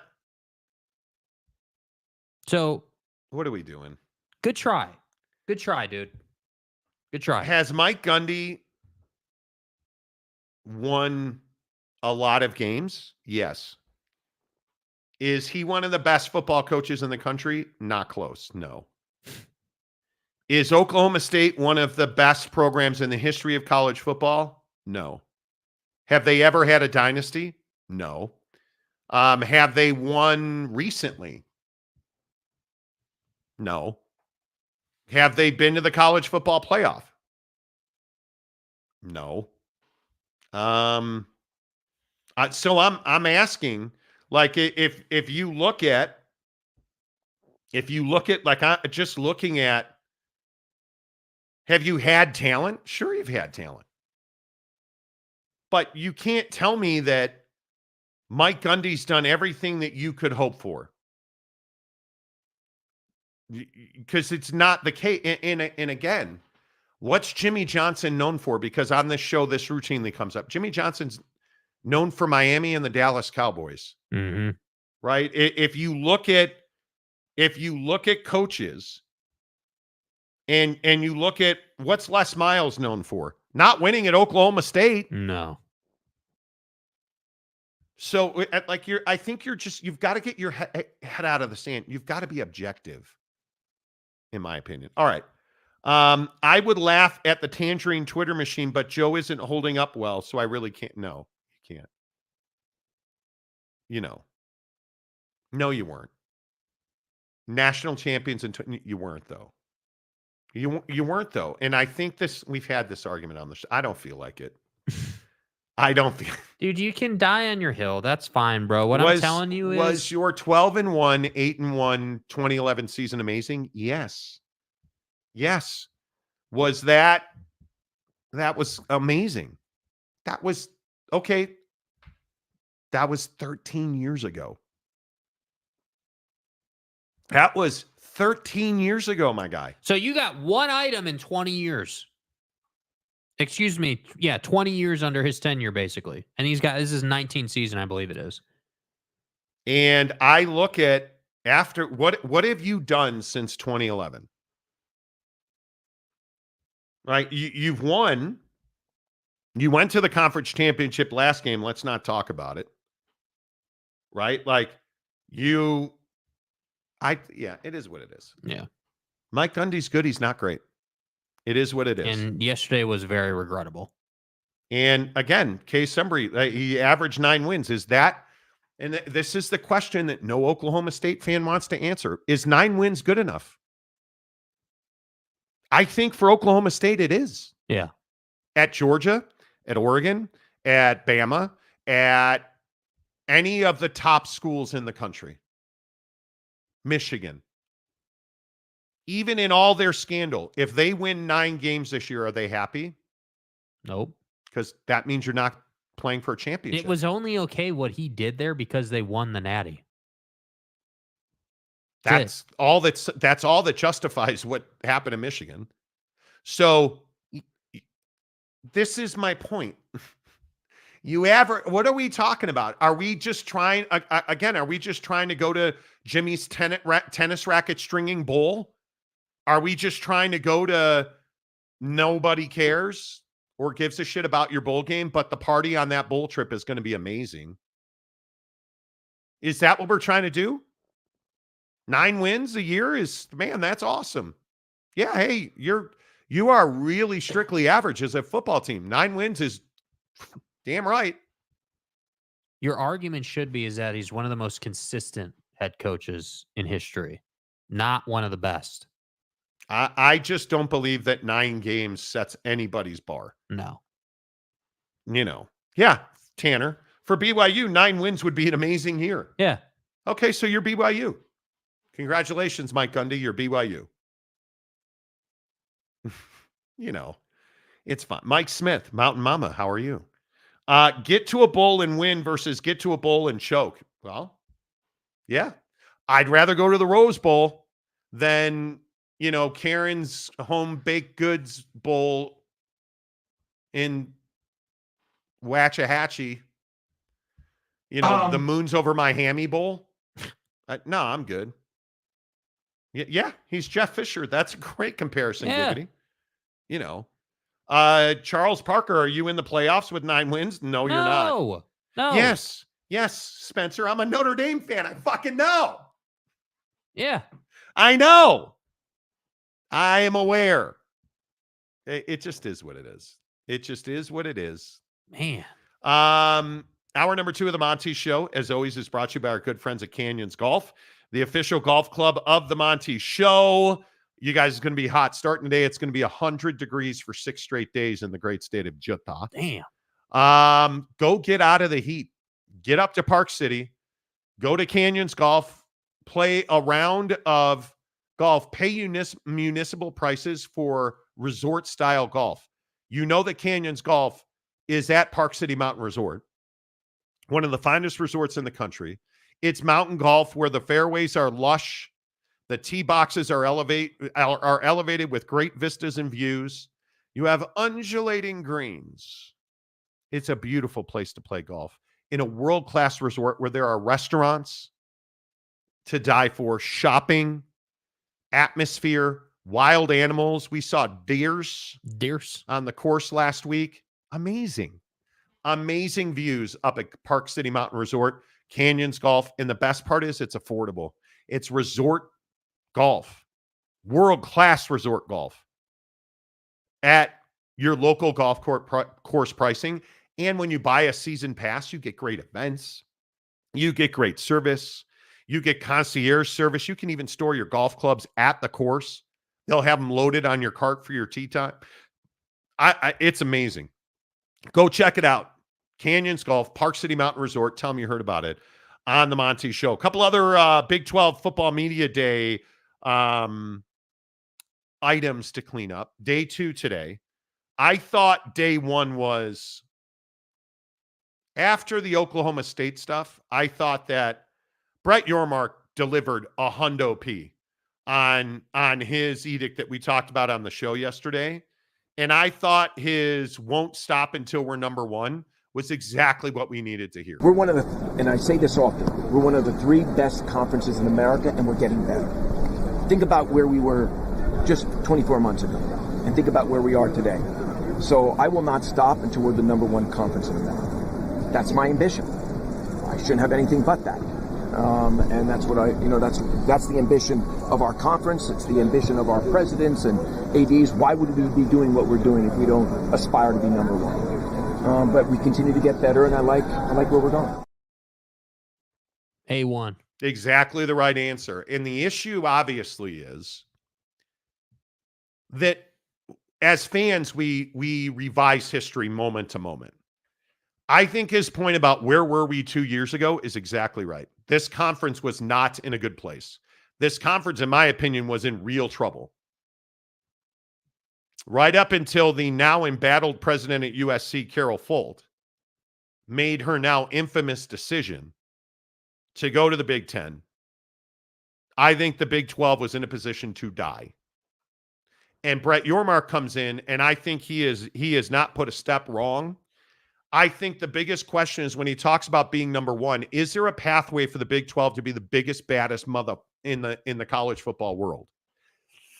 That's tough. I don't see that. You would have to, in my opinion, have teams win multiple championships for that to happen.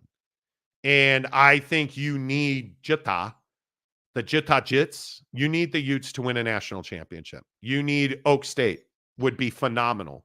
If Oklahoma State wins a national championship of college football, I think it exponentially raises the profile of the conference. Well, and I think part of the Big 12's edict right now and their mission is to get more money coming into the conference too. And it used to be, we've talked so much about how it used to just be TV money and getting that better deal, that higher paying deal. But we've seen a shift away from that. And obviously, Brett yesterday and all of his other media coverage said that nothing's imminent on a naming rights deal. Commissioner Yormark? Commissioner, said nothing was imminent on the naming rights situation or on the private money situation. But I do think he's working on that. And I do think that that's where their path begins. Now, I agree. I don't think that you're going to be able to become the best conference in college football. But what I do think the Big 12 can do is be the best that's not the Big 10 and the SEC. I think the Big 12 can distribute $80 million a year. And if you ever break the $80 million threshold, you're cooking with gas. Yeah. Right? I think Brett Yormark's leadership can get you to double your distribution that it is now. I'm curious to see what does a naming rights deal on the conference look like? Where do you go? And who is your partner on that? I think that's critical because we all have these delusions of grandeur that, oh man, a naming rights deal for the partner for the conference would be amazing. Yeah, if it's fansonly.com Big 12 football, that's not quite going to work. Right? If it's the Russian Communist Party Big 12 football, that's going to satisfy Dakota Tubbs, but really nobody else. But if it is the, Built Ford Tough Big 12 football or Built Ford Tough Big 12 conference, you're in good hands with the All-State Big 12 conference. Now you're cooking with gas. Yeah. If that is $50 to $100 million on its own a year, that's fantastic. Probably won't be that much, but if it's somewhere it's got to be tens of millions of dollars a year. Yeah. That's great. If it continues to be, like the old Dr. Pepper Big 12 championship game, Kansas City is a must. And I continue to say this. I got my ass kicked in the comments over this yesterday. Las Vegas is a problem for me. You need to own Dallas, in my opinion. And right now, the SEC owns Dallas in the state of Texas. Yeah. And I will continue to fight this fight. I'll die on this hill for the Big 12. Texas is where the Big 12 thrives or dies. And I continue to point to Joey Maguire, 8 ball in Waco. I continue to point to Sonny Dykes did not knock me off my feet yesterday. Mm-mm. He did not. He spoke in general terms, and I get it. TCU has to be good. Houston has to be good. Baylor has to be good. Texas Tech, can you imagine Texas Tech winning a national championship? Jesus. I actually think they're one of those brands that would be phenomenal just for college football. Can you imagine? And I think Oak State has such pull in the state of Texas. And whether it's Gundy or anything else, it's why I continue to tell you Oklahoma State. Oklahoma State is not just an also-ran. They are either an anvil around the neck of this conference or they are a buoy. One of the two. Yeah. Because, and I love what Kyle Whittingham represents. Utah winning a national championship does not bring the effect that an Oak State, a Texas Tech, a Houston would bring to this conference. BYU does not bring that. Cincinnati, UCF. None of those other brands bring that. And my biggest concern about Brett Yormark is his ability to to find a university that he can make the brand of this conference. You're never replacing Texas, but who replaced Oklahoma in this league? I don't think anybody. Remains to be seen. And that's why I say if somebody like a Tech or a Houston were to win a national championship, they'd instantly be on the profile of an Oklahoma. Instantly, because Oklahoma, frankly, since Lincoln left, even when Lincoln was there, the notorious Lincoln knocks that he's good but not great. Mm-hmm. But you were relevant. Oklahoma was relevant under Lincoln's time. Yeah, no they were. Question. They were. And I think it's really, really important that happens. Mike Smith, Whittingham filed a restraining order against the stalkers from the Monty Show so they could not go to the Big 12 Media Day. You figured it out. Truck stop conference paid for by the Lot Lizard Union of America. Okay. San Diego State Glenn, hello. From Yormark speech, pressure is a privilege. I got goosebumps listening to that yesterday. Pressure is a privilege. I agree with that. Big Blue Horses, the Kenworth 12 Conference. Mack Truck Big 12 football presented by OnlyFans. There you go. It is what it is. I just think it is. I just think it's really interesting that you have a conference that I think is so close, and you just need one university to build on. Who's your Alabama? Who's your Georgia? Who's your Ohio State? Who's even your USC, who I think the Pac-12 was built on? Who's your USC? Who's your Oregon? This conference needs that. Yes. And doesn't have it. Oak State, James, the Big 12 sponsored by Buc-ee's. Well, Tanner, that pressure is a privilege was really insightful to me because it is. I think it's so interesting the way humans process pressure because I just think it's all self-inflicted. It truly is. And then I wonder, how impressed were you with Utah yesterday? Because I don't think there's any doubt Utah was the belle of the ball yesterday. I think they were the stars of that. And Cam Rising talking about BYU, I thought was interesting. Absolutely. I just want to go down there and whip their ass pretty much. That's all I'm focused on. I just want to go down there and whip their ass. That's it. That's what I'm focused on. That's it. And I love that out of Witt's program. I thought, Witt did what he does every year at Media Day.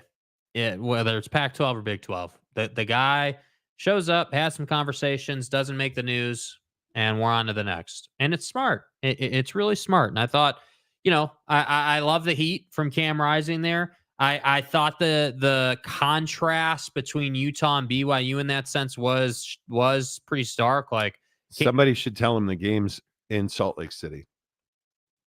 Yeah. Because he said he wants to go down there and whip their ass. Yeah. Yeah. It's at your field, but it's fine. It's a home game, Cam. It's Cam. Nope, not making Ollie Gordon jokes. Too soon. Yeah. I think Utah was absolutely the star of day one. And I think the way that you could see the wholesale respect that Kyle Whittingham has. You can see and I thought the reaction, where you were talking about how elite Kyle Whittingham's program is. And I thought it was very interesting naming off all the players Kyle Whittingham has put in the NFL draft yesterday. The accolades for Cam Rising. I think that there is an expectation. And I just am not convinced that Utah has the brand power to be what everybody thinks an elite football team can be. And I don't know how you fix that. Yeah, I mean, nationally, I don't know that they do. I do think when you're at an event like Big 12 Media Days, I think in that event, Utah has that kind of power. But nationally, just they haven't quite gotten over that hump. And I think that, we get, halfway through the season, we get to October, get to November, you start to look at the Utes, and let's say they're 1 loss or no loss, then I think you're going to start to see a lot of attention given to them. But I last year just wasn't good enough, and I understand there was a lot of adversity, but this year you got to get back to who you were. Yeah, and I think it'll be interesting to see if Utah can live up to it on the field. They have a very interesting schedule. I mean, obviously the Oklahoma State game is massive, but you have a very interesting schedule, and I think that when you go in and you are the favorite and you are not shrinking to that at all, I loved that they all talked about Witt, Rising, everybody talked about the fact that, hey man, we're the favorites and we're good with that because they've been there, they've done that. And I think in this new conference, it's going to be really interesting to see how all of that plays out. Now, today you have the pretty boys. Today you've got all the headliners. The sensationalism will sweep through Las Vegas today. And I'm interested to see how all that plays out. I truly am. I am. I doubt we'll get somebody to say something stupider than Mike Gundy did, but we'll see. Yeah. I think Deion Sanders has to perform. And I am really curious. When you look at brands and people that can lift a conference, I think Deion Sanders is the only gravitational personality in this conference. I don't think, again, because he talked yesterday, Sonny Dykes, who led off Big 12 Media Day yesterday, is not gravitational. Would you rather listen to Prime or Sonny Dykes? You're going to take Deion Sanders. Yeah. He is, in my opinion, so pivotal and vital. I look at all of the brands in this conference, and none has the potential that Colorado has. Because if Colorado in the next 3 years, and we'll see what they do at quarterback, how do you replace, Travis Hunter? How do you replace Shador, Shiloh? Like, how do you replace all those guys? Because you're going to lose a lot of talent after this season. But if in the next 3 years they're competing for a college football playoff spot, yeah, bro, that's when this conference becomes something. Because he's the guy that's got it, personality wise. So I'll be very interested to see how all that plays out. All right, let's switch gears because I do want to get you to this NBA update. This Jazz stuff is becoming crazy. All of our NBA talk on the Monty Show, of course, is presented by PrizePicks, PrizePicks.com. Download the PrizePicks app. It is America's #1 daily fantasy app. Tens of millions of people use it every day, just like I do. A baller on a budget? Okay, no problem. You can play PrizePicks for $5. There quite literally is no easier game to get into or more affordable daily fantasy game than PrizePicks.com. Use the promo code Monty. They'll match your deposit 100%. Football is back. You've got to get into it at PrizePicks.com. But I'm telling you, golf with the Scottish Open and the Open Championship coming up in the next couple of weeks, Major League Baseball. Can you believe we are approaching the All-Star break already? Crazy. In Major League Baseball. With college football back, NFL is on the way. NBA Summer League is here. There's so much to do at PrizePicks.com where they will match your deposit 100% up to $100 at PrizePicks.com when you use the promo code Monty. M-O-N-T-Y, Monty is your code to get 100% deposit matching. Yes, Mike Smith. This summer is flying by. Mm-hmm. It is already the 10th of July. It is amazing, which means we are less than a month away from the Lauri Markkanen contract deadline. And it's very interesting. A couple of notes on this Lauri Markkanen trade. And I was talking to sources yesterday around the league and close to the Jazz. The Jazz do expect the Golden State Warriors to come back to them with an improved offer. And the real issue is twofold for Golden State. As I've been told by sources around the league yesterday, the Golden State Warriors are out trying to do several things. One, they have engaged 4 teams on an Andrew Wiggins trade, which would net them in the long run 2 more first-round picks to get to the bar that Danny Ainge has set of a minimum of 4 first-round picks for Lauri Markkanen amongst a trade package. It is interesting, though, how many people are missing the big headline in this trade, and that is that Andrew Wiggins has to be part of this process, because if the Golden State Warriors trade for Lauri Markkanen, they are going to have to renegotiate and extend his contract. What people don't understand are the contract rules. If the Jazz do not trade Lauri Markkanen, they will renegotiate and extend him after August 6th, which means he will be on the Jazz this entire upcoming season, because you cannot trade him for 6 months once he signs a new contract. The trade deadline is February 6th. So if you do not extend him on August 6th, that particular day, you will not be able to trade him this season before the NBA trade deadline. However, if you are Golden State, you do not currently have the cap space to extend Lauri Markkanen. However, if you make a deal that includes Andrew Wiggins, it is very likely you will have the space to renegotiate and extend Lauri Markkanen into the future. And one of the things I think is so fascinating about this Lauri Markkanen contract situation is Lauri Markkanen's making $18 million, and a lot of people throw that number out like it is the important number.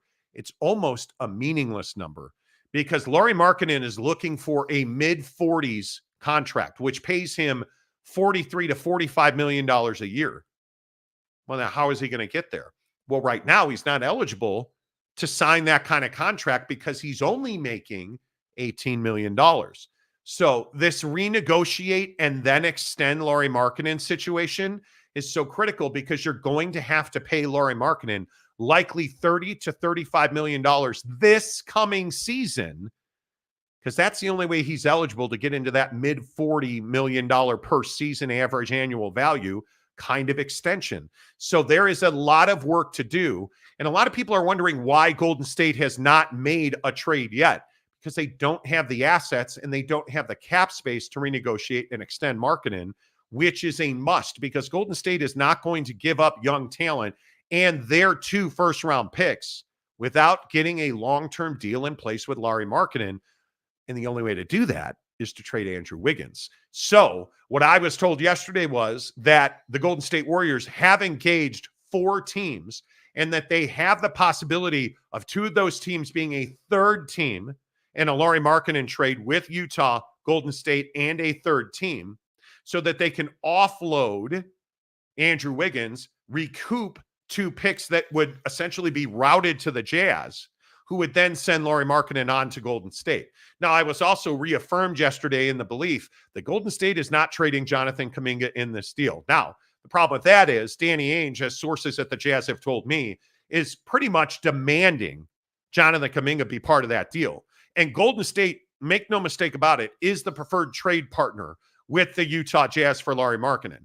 There is no scenario that sees Lauri Markkanen ending up with the LA Lakers, which I continue to hear about. That trade's not happening. Ryan Smith and Danny Ainge are not going to make a deal with the LA Lakers for Lauri Markkanen. You could just write that off. Now, it would be a shocking reversal in the net return on Lauri Markkanen if he were to end up with the Lakers would have to be astronomical to send him there. I just don't see that as a scenario. I think I am more convinced today than I have ever been that the only trade destination for Lauri Markkanen is the Golden State Warriors, but the Warriors are going to have to find a third team to make a deal with the Jazz, or they will have to trade Andrew Wiggins to create cap space so then they can turn around and make a deal with the Jazz. But let's be very clear. The preferred trade destination for the Jazz and Lauri Markkanen is the Golden State Warriors, and there is no indication that the Warriors have stopped trying to make that happen. In fact, I just think it's the opposite of that. I think the Jazz, if I had to put a number on it, I think I am still probably at 65%. I believe that trade gets done. But I think the only way it happens, Jake, is if Andrew Wiggins is part of that deal. Well, and I think when you consider what's happened since, the Lauri Markkanen trade situation kind of started, I do think this performance out of top prospect Cooper Flagg at the USA camp, if you're the Utah Jazz, that's something you got to pay attention to. Like, a lot of people, it depends who you ask. Some people say Cooper is just a top prospect. He's not a generational talent. Other people will tell you that the kid's 17 years old and he's tearing up Hall of Famers. And what I'm telling you is that Cooper Flagg for the Utah Jazz would be a phenomenal fit. And if you want to go and get him, you're going to need to get this deal done.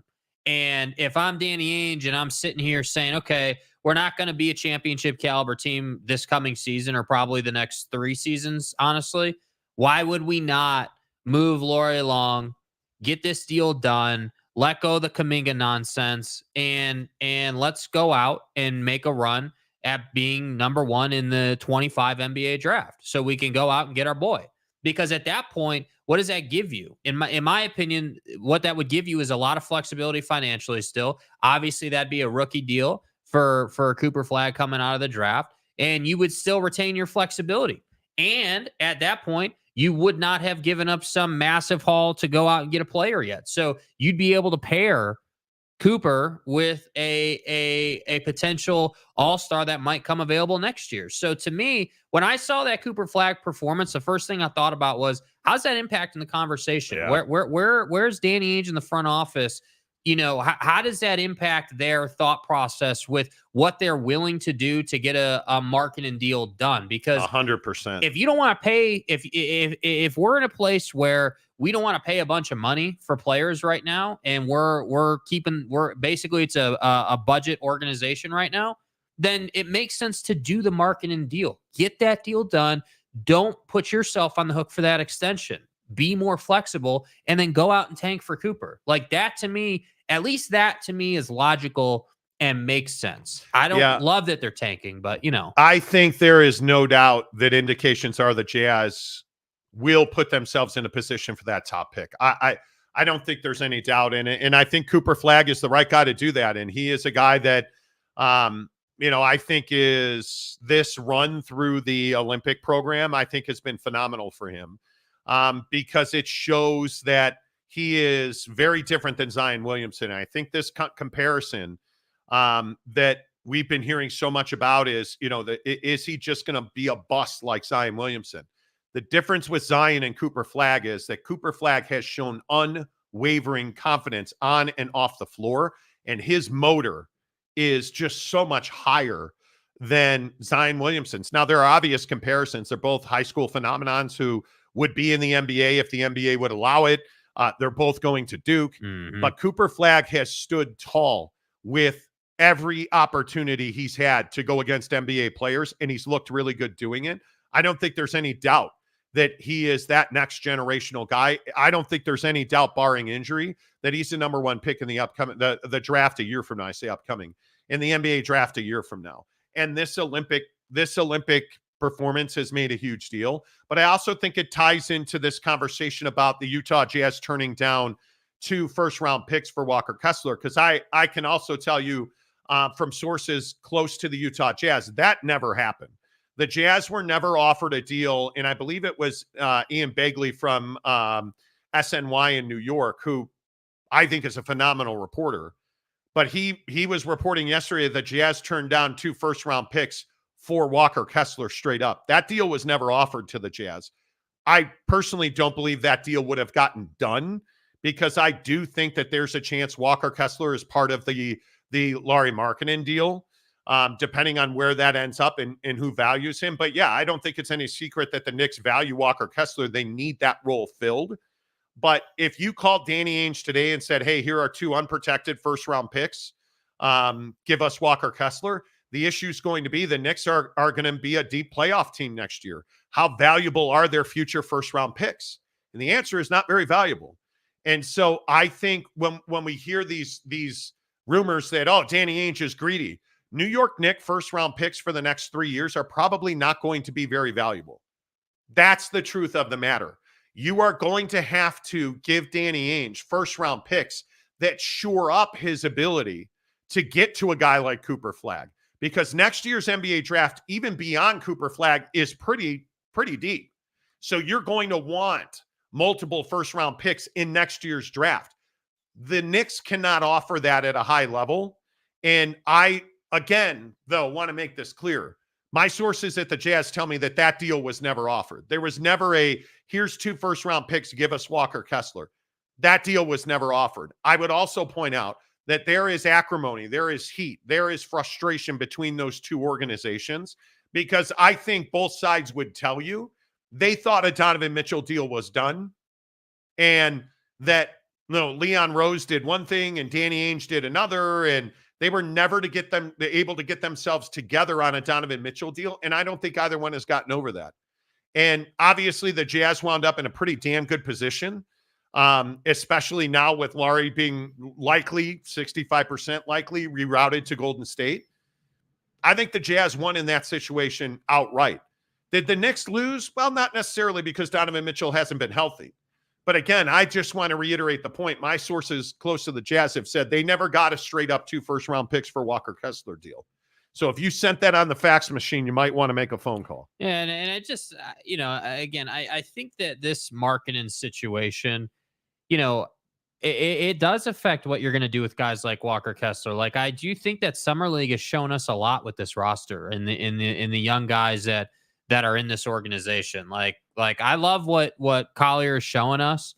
I think your point yesterday about the Walker Kessler on the floor discrepancies from the regular season to what we're seeing in Summer League, there's definitely a gap there. And I think this coming season, I'm not saying I expect the Jazz to win, but what I am for sure saying is that I expect the Jazz to be much more definitive with their starting 5 and their rotations. I felt like last year there was a lot of, we're going to change the starting 5 and we're going to massage that. And we're going to kind of, swap a lot of guys in and out, withstanding Lauri and, the mainstay guys. So I don't know, man. I would be perfectly fine if you traded Markkanen to go take a run at Cooper Flagg. I would be perfectly fine with that. That makes sense.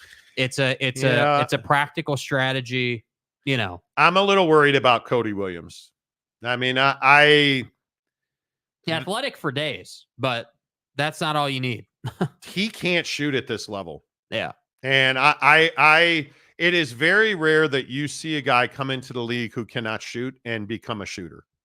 That almost never happens. And again, I know that Jazz fans lost their minds when I said this before. He is Josh Jackson. And that's not good in a good way. That's not good. Man, Josh Jackson was so hyped. And you look at Williams and you look at where he is and you look at his athletic ability. You're exactly right. I mean, that crossover last night to get to the rim, sensational. Yeah. But you can't have a guy in this league who cannot shoot. And Cody Williams cannot shoot. He can't. And the biggest problem here for the Jazz on Cody Williams is they're desperate for an athletic wing that can knock it down. I mean, it is almost their singular need is somebody that can be a 2-3-4, get to the rim, but also knock down the 3. And I am not convinced he's that guy. Well, and I think part of that too is the lack of faith that you can develop somebody. I'm concerned that, like, it's not a problem right now per se in Cody Williams' development arc that he can't shoot great right now, right? Because he's a rookie. You just drafted him. Like, every rookie's got issues. The issue is that there's no faith that you can turn him into a serviceable shooter. And so when you're looking at the path the organization's going to take, Cody Williams should definitely be someone that, projects into that exact guy you were talking about. Can get to the rack, can shoot it, is a problem off the wing for the defense. Yeah. But is he ever going to turn into that? Well, not with the Jazz. I wouldn't think so. And no, and that guy, but it is concerning because it's 6'7", 200 pounds. I mean, the guy should be a monster. Like, great frame, got a lot of body to put muscle onto, like, should be a 6'7", 215, 220 at most guy. Like, there's a lot of potential there. But again, it doesn't matter if you've got all these draft picks and you crush it in the draft if you're not going to turn these guys into gems. 100% agree. All right, let's finish the show talking about Stephen A. Smith, because this is crazy. Yeah. ESPN. The colluders, that company.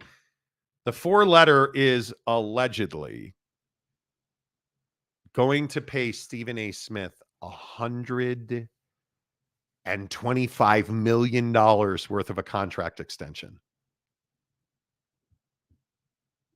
Here's my question for you in the comments section.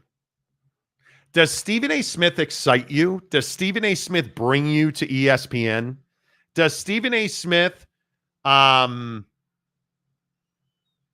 you like, oh, damn, it's 10 o'clock. And I don't know what time his show's on. It's 10 o'clock. I got to turn on ESPN for SAS. Stephen A. Smith. Dude, they're not San Antonio Spurs. I don't believe that Stephen A. Smith brings people to TVs. I don't think that Stephen A. Smith is somebody you're like, well, I got to go, man, breaking news out of my mom's basement. I need to go find Stephen A. Smith's opinion on it. Right? Like, I don't think, and this is why I ask you, does Stephen A. Smith come to your mind when there's a major trade in the NBA? No. Does he come to your mind when there's a major happening in the NFL or college football? No. He doesn't. Major League Baseball? No.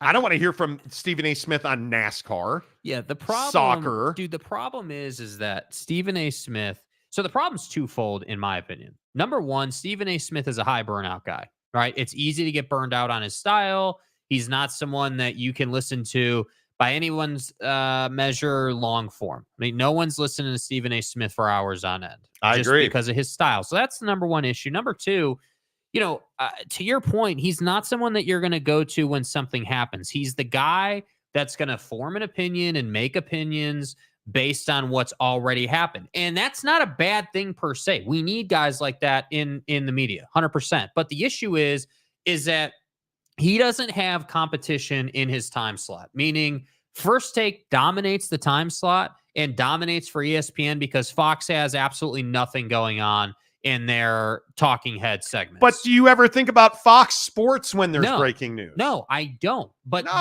when you're talking about Stephen A. Smith leveraging ESPN for 20 to 25 a year, $125 million deal. So when he's leveraging ESPN for that much money, he's only able to do that because Fox is so terrible at what they do on the talking head side. Now, game day Fox, like, hey, day of live stuff, love Fox. Big noon kickoff. Right? Like, hey, cool. But they don't have a First Take level show. Undisputed is garbage, always has been, always will be. Garbo. And that's why First Take dominates. So then Stephen A. saying to ESPN, hey, First Take's crushing. We're getting hundreds of thousands of views a day on it. I was more than happy to jump on the hockey coverage, more than happy to do Pat's show at one point, more than happy to hop on basically anything you ask me to do. So pay me. That's the problem for ESPN. Yeah, I think that Stephen A. Smith, he's a brand for some people. I think the fact that he is been there so long plays into it. But if Stephen A. Smith never appears on ESPN again, will you watch less? No. It won't impact you at all. But maybe, and I don't know, this is something that I struggle with. Like, I'm a 30-year-old white dude. Like, Stephen A. Smith doesn't speak to me that much. Like, I'm not like, damn, dude, like, Stephen A's the guy. And the problem is ESPN doesn't have a ton of personalities that I'm like, man, I got to go and get that dude. Like, Orlovsky is one of the only ones where I'm like, hey, if he's talking about game tape, I'm watching that. But who's more important, Woj and Schefter or Stephen A. Smith? I think Woj and Schefter are. By far. Yeah, I mean, specifically by far. Woj. Yeah. I mean, could you imagine Woj being on FanDuel? Like, come on. I think it is. It's incredibly important. I just don't know. Are you ever getting a financial return on a $125 million investment in Stephen A. Smith? I don't believe you will. Especially for a company that's not prioritizing the radio side anymore. And I think that's true. But I also think that they have taken such a beating over Pat McAfee that I think they don't want change. ESPN does not engage in embrace change. Right. They do not do that. And I think and I do think Stephen A. Smith being black is a huge part of it because the Jameel Hill racial bias stuff, I don't think ESPN wants to deal with that again. And if you let him walk, I think you're going to hear that. Yeah. And I think that You can't tell me that Fox has given him $125 million. No way. There is Fox no has chance. 125 to give, to be honest with you. Now, obviously, I think they would hire him to pair with Skip again, but I don't think there's any way that they're doing that. But I don't even know, outside of Skip Bayless, who are their personalities at Fox. Well, now it's I don't know if Sherman's still doing that. I Richard know, Sherman. Yeah, Richard Sherman. I know Paul Pierce at one point was doing it. Obviously, Colin Cowherd. Yeah. But I haven't watched Cowherd's show in a year. Like it's very interesting how sports talk has changed. And we've talked about this on the show 1,001 times, right? It is not hard to get radio jobs right now. There are so many sports talk radio jobs open. Well, and I think this play, again, the guy that always comes up is Rome, right? And this play to start streaming his show is kind of fascinating when you start talking about Stephen A. and you start talking about Cowherd and you obviously Pat. You know, you talk about these guys where, like, Jim is obviously old world radio guy. That's where he comes from. So I don't really feel like his show is comparable to Pat's show because Pat is so new age and never did radio. Like, he's always been a digital property. So I don't really feel like those two are comparables. But when you think about Jim is really the first guy that's done the streaming stuff as a more traditional radio style guy. And we haven't really seen folks like Stephen A. or Cowherd or any of the other guy like Dan Patrick, Rich Eisen. Certainly not that I ever Dan listened Patrick to those guys. or Rich Eisen, does that, like, are they on anyone's radar? No, and that's the thing that Stephen A's got going for him. I at least, I'm like, I'm watching NBA today. I know Stephen A is probably going to be around on game day, right? Like, you know that if hey, there's NBA on tonight, yeah, you're probably going to see Stephen A. Smith. You almost expect to see him at that point. Yeah, so to bigger me, Q factor, Kenny Smith and Shaq or Stephen A. Smith. On NBA, I think it's the TNT guys. Yeah, well, and I think that's why people were mourning the loss of that show, because that's a tough loss. Which NBA isn't official yet, by the way. Yeah. We haven't seen that. Yeah. I don't know. 125 is a ton of money for Stephen A. anyway. I would not pay that. There's not a chance in the world I'm giving Stephen A. Smith 100. But would you rather pay the guy? Would you rather pay? This is like the extending a guy who's on an expiring contract situation, right? Like, would you rather pay the guy an amount that's probably over the moon and you shouldn't pay him, or would you rather see him go to Fox most likely? I mean, that's the hard part for ESPN is like nobody watches Fox. I get it, but they would if Stephen A. was there. You really think so? I think more people would watch Fox if Stephen A. was there. Yeah. But what is more? Is question. Stephen A. Smith going to Fox going to get them a market share? I think that First Take, I'd have to look it up again, but I think they are getting boat raced by reruns of SportsCenter. I'm pretty certain that Fox Sports gets beat by reruns of SportsCenter on a pretty regular basis. But if you think about what Stephen A. would be because my opinion is if they were not to re-sign him and he goes to Fox, you got to ask yourself, okay, how many of the people who watch First Take every day for Stephen A. Smith are going to go over to Fox and watch whatever that show would be, whether it's Undisputed or he has his own show? I don't know what they would do, but how many of those people would go over? Would it be 100,000? Would First Take suffer a 200,000 viewer loss? What, like, that's, but my point is, those are the questions that ESPN is asking when it comes to how much are we willing to pay Stephen A. Yeah. Those are, and if I was ESPN, I'd also be saying, dude, this is our limit. This is how much we're willing to pay you. We're not going to 130 or 140. I would be at 120 tops. And 120. And I would say, well, because you can't insult the guy, right? He's obviously in a position to leverage you. Like, you can't say to Stephen A, we're only going to pay 80 or 70. I'm happy at ESPN's level. I'm happy to pay him $10 million a year. I'm not paying the guy $50 million a year. Well, 10's not going to get it done. Yeah? I think 20 a year. 20 is the number that I'd be at if I was ESPN. That's why I get it. It's a lot, but it's current conditions. 20 is what I would be at. And I would literally say to Stephen A, hey, dude, if 20 doesn't work for you, then take your stuff and go to Fox. Do it, because we're banking on the fact that you going to Fox is not going to hurt us more than paying you more than 20 would. That's the proposition. I'm not paying $25, $26, $27 million a year for streaming TV. I'm not willing to do that. I don't know. Maybe it's just me. I have no idea. Real quick, because then seriously, we got to go. Why are we making Gladiator 2? Continues the trend. We don't need this. We do not need this. Gladiator 2 releasing in theaters. It's on my Twitter timeline, The Monty Show, MONTY. So you're The not Monty excited Show. about it at all? Not even a little bit. I am not excited about. You don't need to remake this movie. Right. But I think the thing is, from a business side, movie makers are retreading all the iconic ones from the 2000s because they know who they're playing to now. You're playing to millennials. You're playing to 30-somethings who loved Gladiator. And I agree, the trailer has nothing on the OG Gladiator with Russell Crowe, right? The OG, this movie, like, be clear with expectations. Gladiator 2 is not meant to compete with the first Gladiator. It's never going to be. It's not even close. Then why are you hiring Denzel Washington? Because you need to make money on it. I think the fact that Pedro Pascal and Denzel Washington, that's a reason to watch. I am not excited about this movie. Having seen the trailer now, and I'm not excited about it, man. I want to be, but we have a terrible habit in this country of just retreading movies over and over, and that's Were all you this excited is. about Top Gun? I think I was, but Top Gun's different. How so? The original Top Gun was never one of the best movies ever. Mm-hmm. It was That's fair. One of the best niche movies. It was Top Gun was you just have to see it. Yeah. The acting wasn't great. The script wasn't great. But it's Top Gun. It's fun.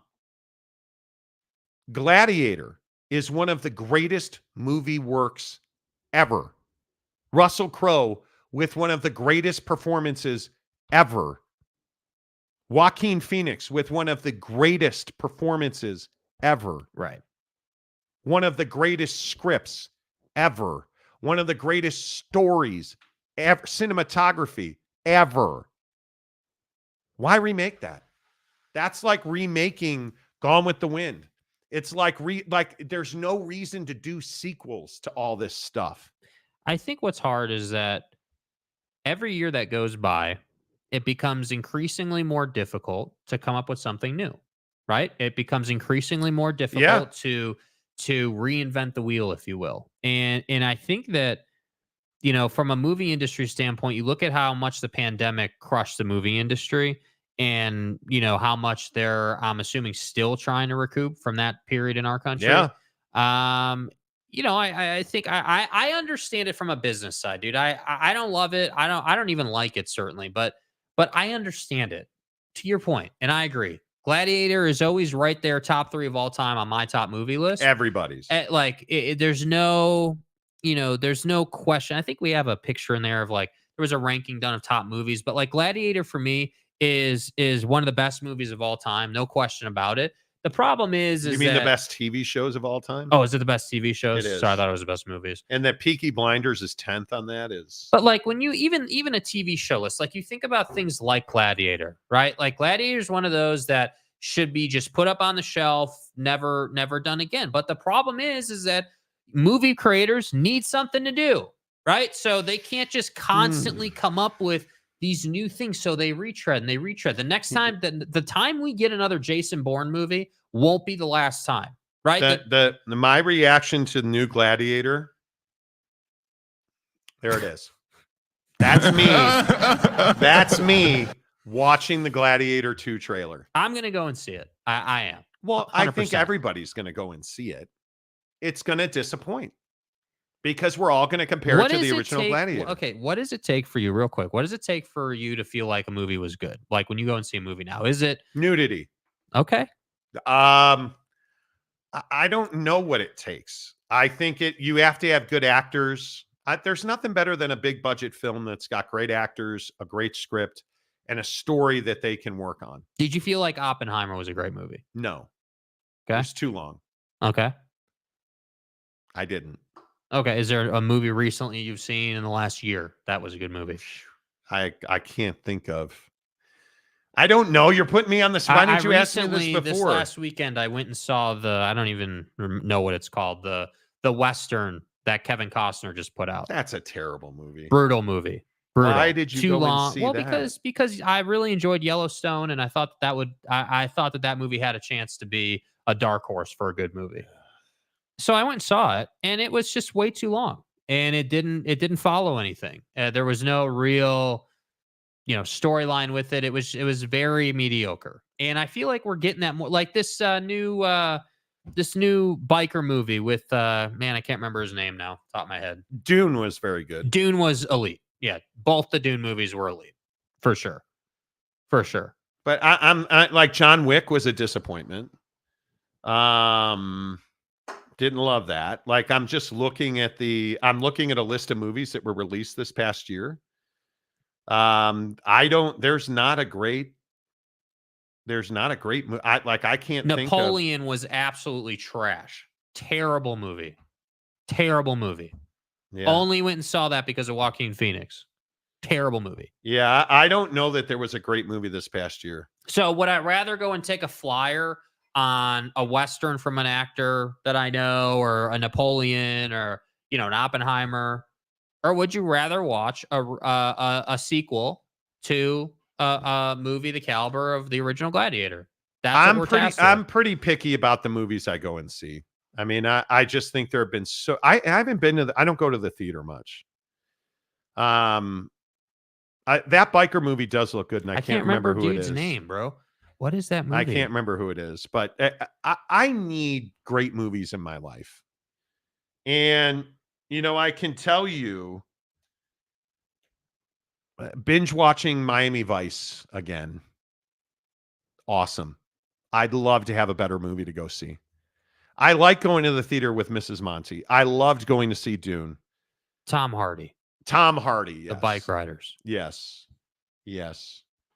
I think it's going to be. Like, I would expect that movie to be a solid movie. Tom Hardy brings me to the theater. Yes. Dark Knight. The Dark Knight lived up to it. Absolutely lived up to it. I'm thinking of my favorite movies all time. Inception. I needed to see Inception a couple of times. That movie felt long. Interstellar. Lived up to it. Surprised. I didn't know. I really didn't have expectations because I didn't know much about it the first time I saw it. Mm-hmm. But we go back to these Disney movies or comic book movies or Lord of the Rings or Spider-Man 58 or stop making Superman movies. Nobody gives a shit. Right? Like stop. I totally understand it, but can we stop making Batman movies? Because you're never beating the Dark Knight. Like, just stop. Sit down and write a fucking story. Yeah. Right? Like, sit down and write a script. Yeah. Sell the script. Make a good story. And I think one of the issues is, do we have good young directors? I hope so. Because you're not going to have, the Ridley Scotts of the world. Yeah. Yeah. Like the I don't know. I just think I'm nervous. I love Gladiator. It's one of my favorite movies ever. It's one of those films you can watch over and over again, and it never disappoints. If I could go back, I probably would rename my child something Maximus or Decimus, Meridius. I love that movie. I can watch that movie 100 times. Yeah. I love that movie. But I just don't know that I want to see it's going to be a remake. And there's again, go watch the trailer. It's on my Twitter feed, or you can find it pretty easily. It's there's a rhinoceros. There's come on. What are we doing? Well, I mean, yeah, I understand why you feel that way. The animals in the first Gladiator were definitely a thing, right? Like the tigers in the Colosseum, and that was definitely a thing in the original Gladiator. So it's how do you, because the challenge is, hey, do right by the OG movie, but also be different. So I think that's why, the rhino that you're referencing, that a rhino is a very distinct, powerful animal, So I don't know.